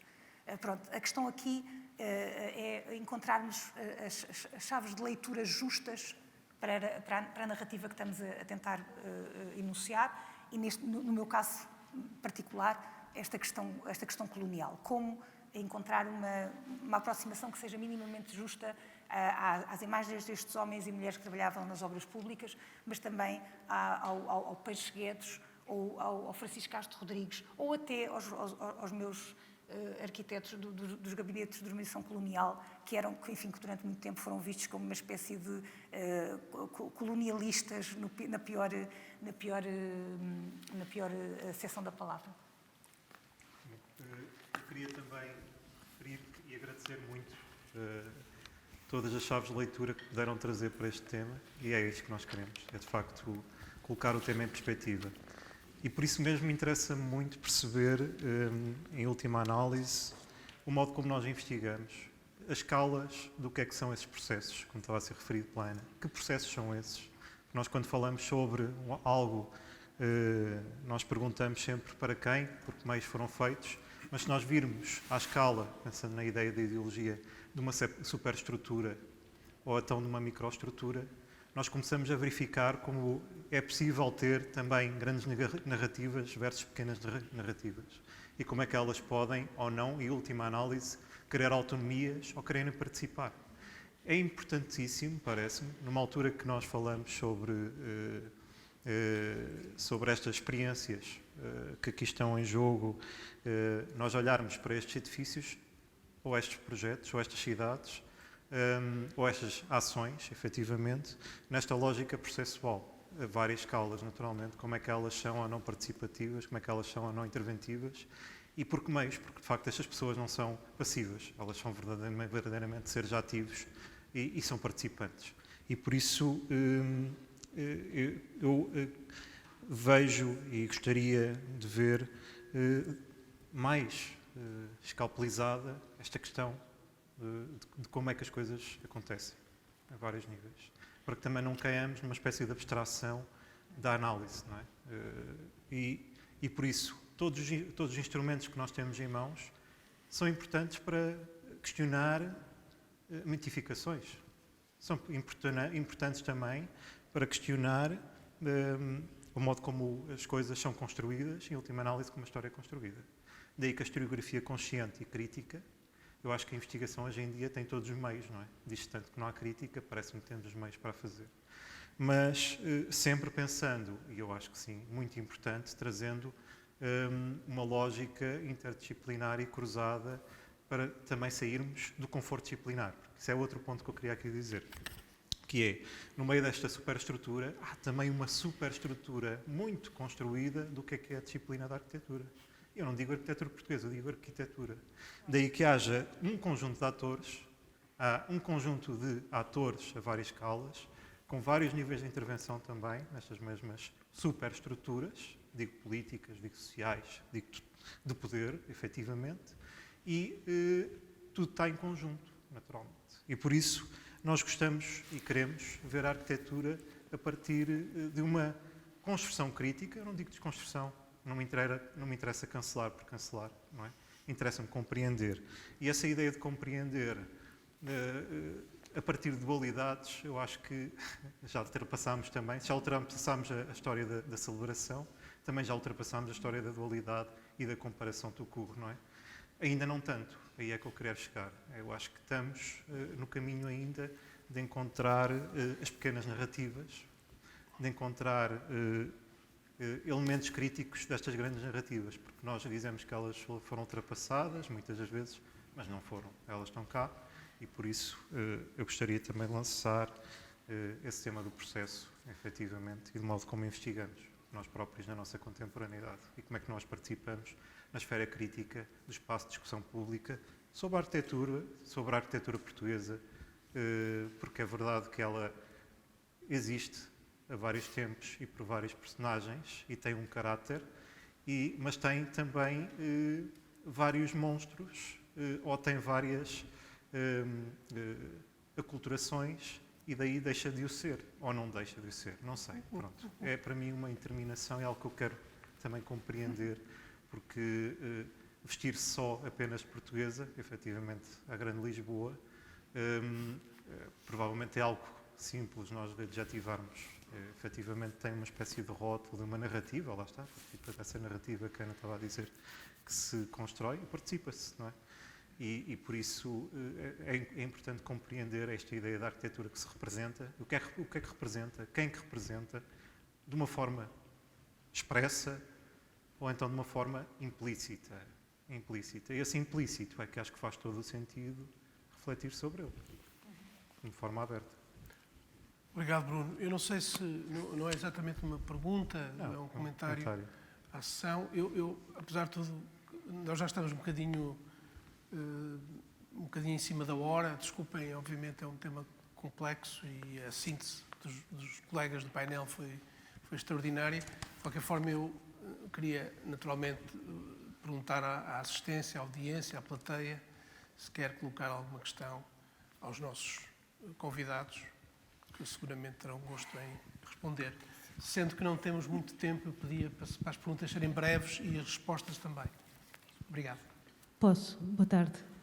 Eu só quero agradecer, porque acho que acabamos de assistir a uma discussão e a propostas de torrentes de matéria-prima fundamental para pensarmos. Não vou sequer ter a ousadia de vos lançar questões, mas, enfim, é só um muito genuíno agradecimento a que, desde a arquitetura, se consigam questionar e lançar dúvidas sobre um pensamento hegemónico e profundamente construído em cima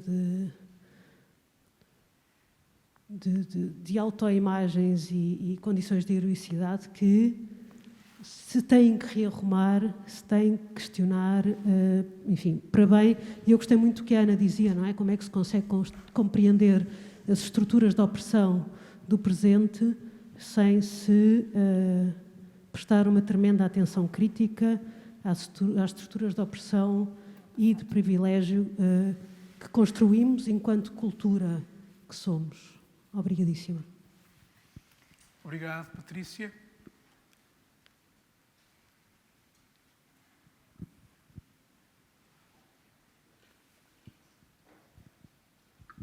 Boa tarde. Desculpem, eu também vou ser muito rápida. Eu devo dizer que é a primeira vez, porque a culpa é minha, estou pouco presente nestes debates, mas é a primeira vez que eu vejo a discussão desta arquitetura colonial nossa, portuguesa, discutida, cruzada com outros investigadores, com outras matérias de investigação, nomeadamente da área política, como é a que é feita pelo José Pedro Monteiro, ou a área das condições, de outras condições que não as apenas da produção da arquitetura da Ana Fernandes. E, portanto, acho que estas informações, estas investigações que trazem trazem mais informação e mais densidade àquilo que é o estudo da arquitetura colonial portuguesa, é muito importante, e para nós ouvir este confronto, esta apresentação das ideias que estão em investigação é muito certo. Sendo certo, eu diria que isso não retira valor ou não retira significado ou importância ao valor da arquitetura. Portanto, acho que o valor da arquitetura está num determinado objeto de estudo. Os outros fatores são tão ou mais importantes, ou são simultaneamente importantes, mas o facto do regime ser um regime fascista, obviamente faz toda a diferença, e não é por isso que, se calhar, a arquitetura moderna em Portugal, dentro do território continental, dentro do território português, não teria muita capacidade de avançar, foi muito censurado, e daí que o facto das colónias proporcionarem que os nossos arquitetos pudessem fazer outra experimentação e outra atividade. Isso não retira que todos os outros fatores que vocês os dois, nomeadamente, nomearam, são importantes a ter em consideração. Mas se nós pensarmos que a arquitetura do terreno não perde valor pelo facto de ele estar a trabalhar para o fascismo. Portanto, é preciso saber quais são os limites de cada uma das coisas. Não é que os arquitetos, enquanto homens, não precisem de refletir sobre o que estão a fazer, têm que refletir, mas o valor da sua arquitetura e aquilo que eles fazem e aquilo que ele significa para a história da arquitetura deve ser cruzado com essas outras informações. Era só isso que eu dizia. E é isso que eu pensei, e agradeço muito a vossa chamada, o vosso percurso de investigação, que acho que vai, de certeza, trazer uma informação mais consistente à arquitetura que se produziu, porque o valor está lá, o valor da arquitetura e daquilo que os arquitetos desenharam e fizeram não desaparece. O que é preciso é pôr-lhes outras camadas, que são estas camadas que estamos a ouvir. Muito obrigada. Obrigado, Paula.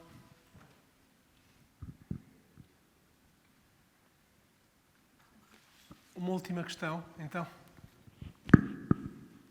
Boa tarde, obrigado pela conferência. No seguimento também do documentário, era se esta questão da modernidade, de estar precisamente nas colónias, não é uma consequência, mas é precisamente pelo facto de como a África era vista sem ter história. Ou seja, a modernidade e a questão da tábula rasa estava muito enraizada na questão colonial também. Eu propunha que... Zé Pedro, façam uma conclusão final, está bem? Em relação a esta questão, eu não consigo dizer nada de muito substantivo. Parece uma ideia a explorar. É evidente a ideia da África como um continente, para começar, um continente e não um continente compósito. Mas sem história, quer dizer,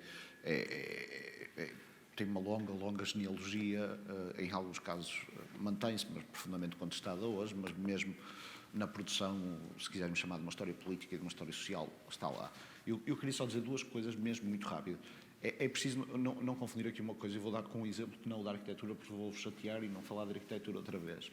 Eu trabalhei, por exemplo, com as questões de saúde em contexto colonial. Sim, é verdade que as vacinas, por exemplo, eram usadas para controlar populações. É verdade. As vacinas eram administradas, mas isso permitia registar, sobretudo nas áreas rurais, o movimento das populações, o número de pessoas, etc. As vacinas eram um importante elemento diplomático. Tanto é, por exemplo, havia disputas em Moçambique entre as zonas libertadas da Frelimo e a zona portuguesa a ver quem é que conseguia vacinar mais. Era um importante elemento diplomático. Isto não quer dizer que quem estivesse a dar as vacinas estivesse a pensar no objetivo diplomático ou em controlar as populações. Até digo mais, até podia estar a pensar em controlar as populações e ainda assim saber que estava a prestar um serviço que poderia pensá-lo de uma forma altruísta e sacrificial, quase podemos dizer assim. Nada disso é incompatível. Agora, e essas micro-histórias são possíveis de fazer e a complexidade do ser humano não se esbate. Agora, ao mesmo tempo que essa complexidade do ser humano não se esbate, também não se esbatem as condições, os contextos de existência e de produção de determinadas atividades e que não podem ser ignorados. Eu, se calhar, aqui hoje tendi para focar-me só nesse aspecto, mas, quer dizer, é inegável que, por exemplo, a muitas populações africanas, e isto ajuda também, do ponto de vista histórico, contextualizar a realidade pós-45 e, sobretudo, pós-61, quando, de repente, em muitos sítios chega água canalizada que nunca tinha existido. Quer dizer, é inegável que isso beneficiou populações em determinados aspectos. Da mesma forma que é inegável que, mesmo tendo chegado a essas condições, elas chegaram numa condição de profunda desigualdade. Quer dizer, uma coisa não elimina a outra. E aqui eu fugiria e isto aplica-se aos arquitetos ou aplica-se, volto a dizer, ao polícia sinaleiro ou ao cipaio. Quer dizer, obviamente podemos pensar o que é a sua consciência, mas aí estamos a dar um salto heurístico muito arriscado. Ou então podemos cair na questão do julgamento, mas isso não pode invalidar que pensemos as condições históricas em que eles atuavam. E essas têm que ser pensadas. Mas, Pedro, deixa-me só interromper-te pelo seguinte. A analogia entre o polícia sinaleiro e o arquiteto é interessante e é bem-vinda. Porque nós somos, eventualmente, um pouco polícia sinaleiros. Mas o problema aqui é que nós não temos uma historiografia do polícia sinaleiro, da obra do polícia sinaleiro para julgar. E temos uma historiografia da arquitetura que lá está para julgar. E, portanto, a analogia, embora simpática, tem os seus limites, não é? Mas é que não podemos estar só a pedir para uma contextualização quer dizer, se quisermos de uma essência da ação e da vontade do arquiteto e não a estender nessa micro-história. E terminava aqui com o repto ao Bruno. Na minha investigação eu trabalhei sobre, e desculpem aqui a redundância, trabalhei sobre trabalho forçado e passei por imensos relatórios, seja de distrito, seja de circunscrição, onde podemos de facto fazer um zoom in e perceber um bocado o que são as condições, sempre filtradas, mas eu não deixaria de fazer aqui um apelo que vale para a história da arquitetura, para a história da medicina, vale para os debates sobre a questão colonial, é que os arquivos continuam a ser uma fonte riquíssima para percebermos estas coisas, por muito que o arquivo hoje seja muitas vezes questionado, seguramente ele enferma de uma disciplina colonial, de objetivos institucionais, mas o arquivo continua a ser uma fonte riquíssima para percebermos, seja numa escala macro, seja numa escala micro, seja o aspecto mais importante, que é como é que conseguimos integrar estas escalas e dar um sentido à percepção destas coisas. Deixa-me só dizer-te uma coisa em relação... Enquanto, por exemplo, tu recolhes imensa informação sobre o trabalho forçado nos arquivos, nós nos arquivos de obras públicas, que são escritos maioritariamente por engenheiros, às vezes um arquiteto, mas normalmente engenheiros, o trabalho é um tema completamente ausente. Não há é como eu disse assim, portanto, eles fotografam as pessoas a trabalhar, mas na verdade eles não estão a ver as pessoas que estão a trabalhar. Isso também nos diz, ou isso também pode ser um indício, a ausência, porque a ausência do tema não ser tratado pode ser um indício também para percebermos um bocadinho como é que de facto os arquitetos ou os técnicos, enfim, os engenheiros se colocavam à margem desse debate e porquê que eles se colocavam à margem desse debate, porque isto esclarece-nos como é que eles viam a sua função. E isso é bastante interessante. Raramente há alguma menção às condições, à presença daquelas pessoas, às vezes há o número de pessoas, mas isso já são coisas muito, muito sofisticadas, mas há de facto uma ausência total e os relatórios são eminentemente técnicos. Descrição de técnicas, dificuldades em aplicá-las e como é que estão a ultrapassar os problemas. Isso para nós também é muito interessante enquanto arquitetos, penso eu, enquanto profissionais na área das obras públicas, não é? Também é muito interessante percebermos, de facto, como esses temas depois não tocam ou não avançam e porquê que eles não avançam ou não tocam. E eu penso que vai ser assim que vamos conseguindo, eventualmente, deslindar um pouco estas questões. Bom, muito obrigado a todos e a todas. Eu queria que dessemos um aplauso aos nossos convidados.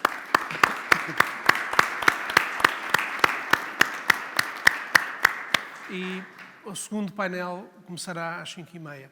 Até já.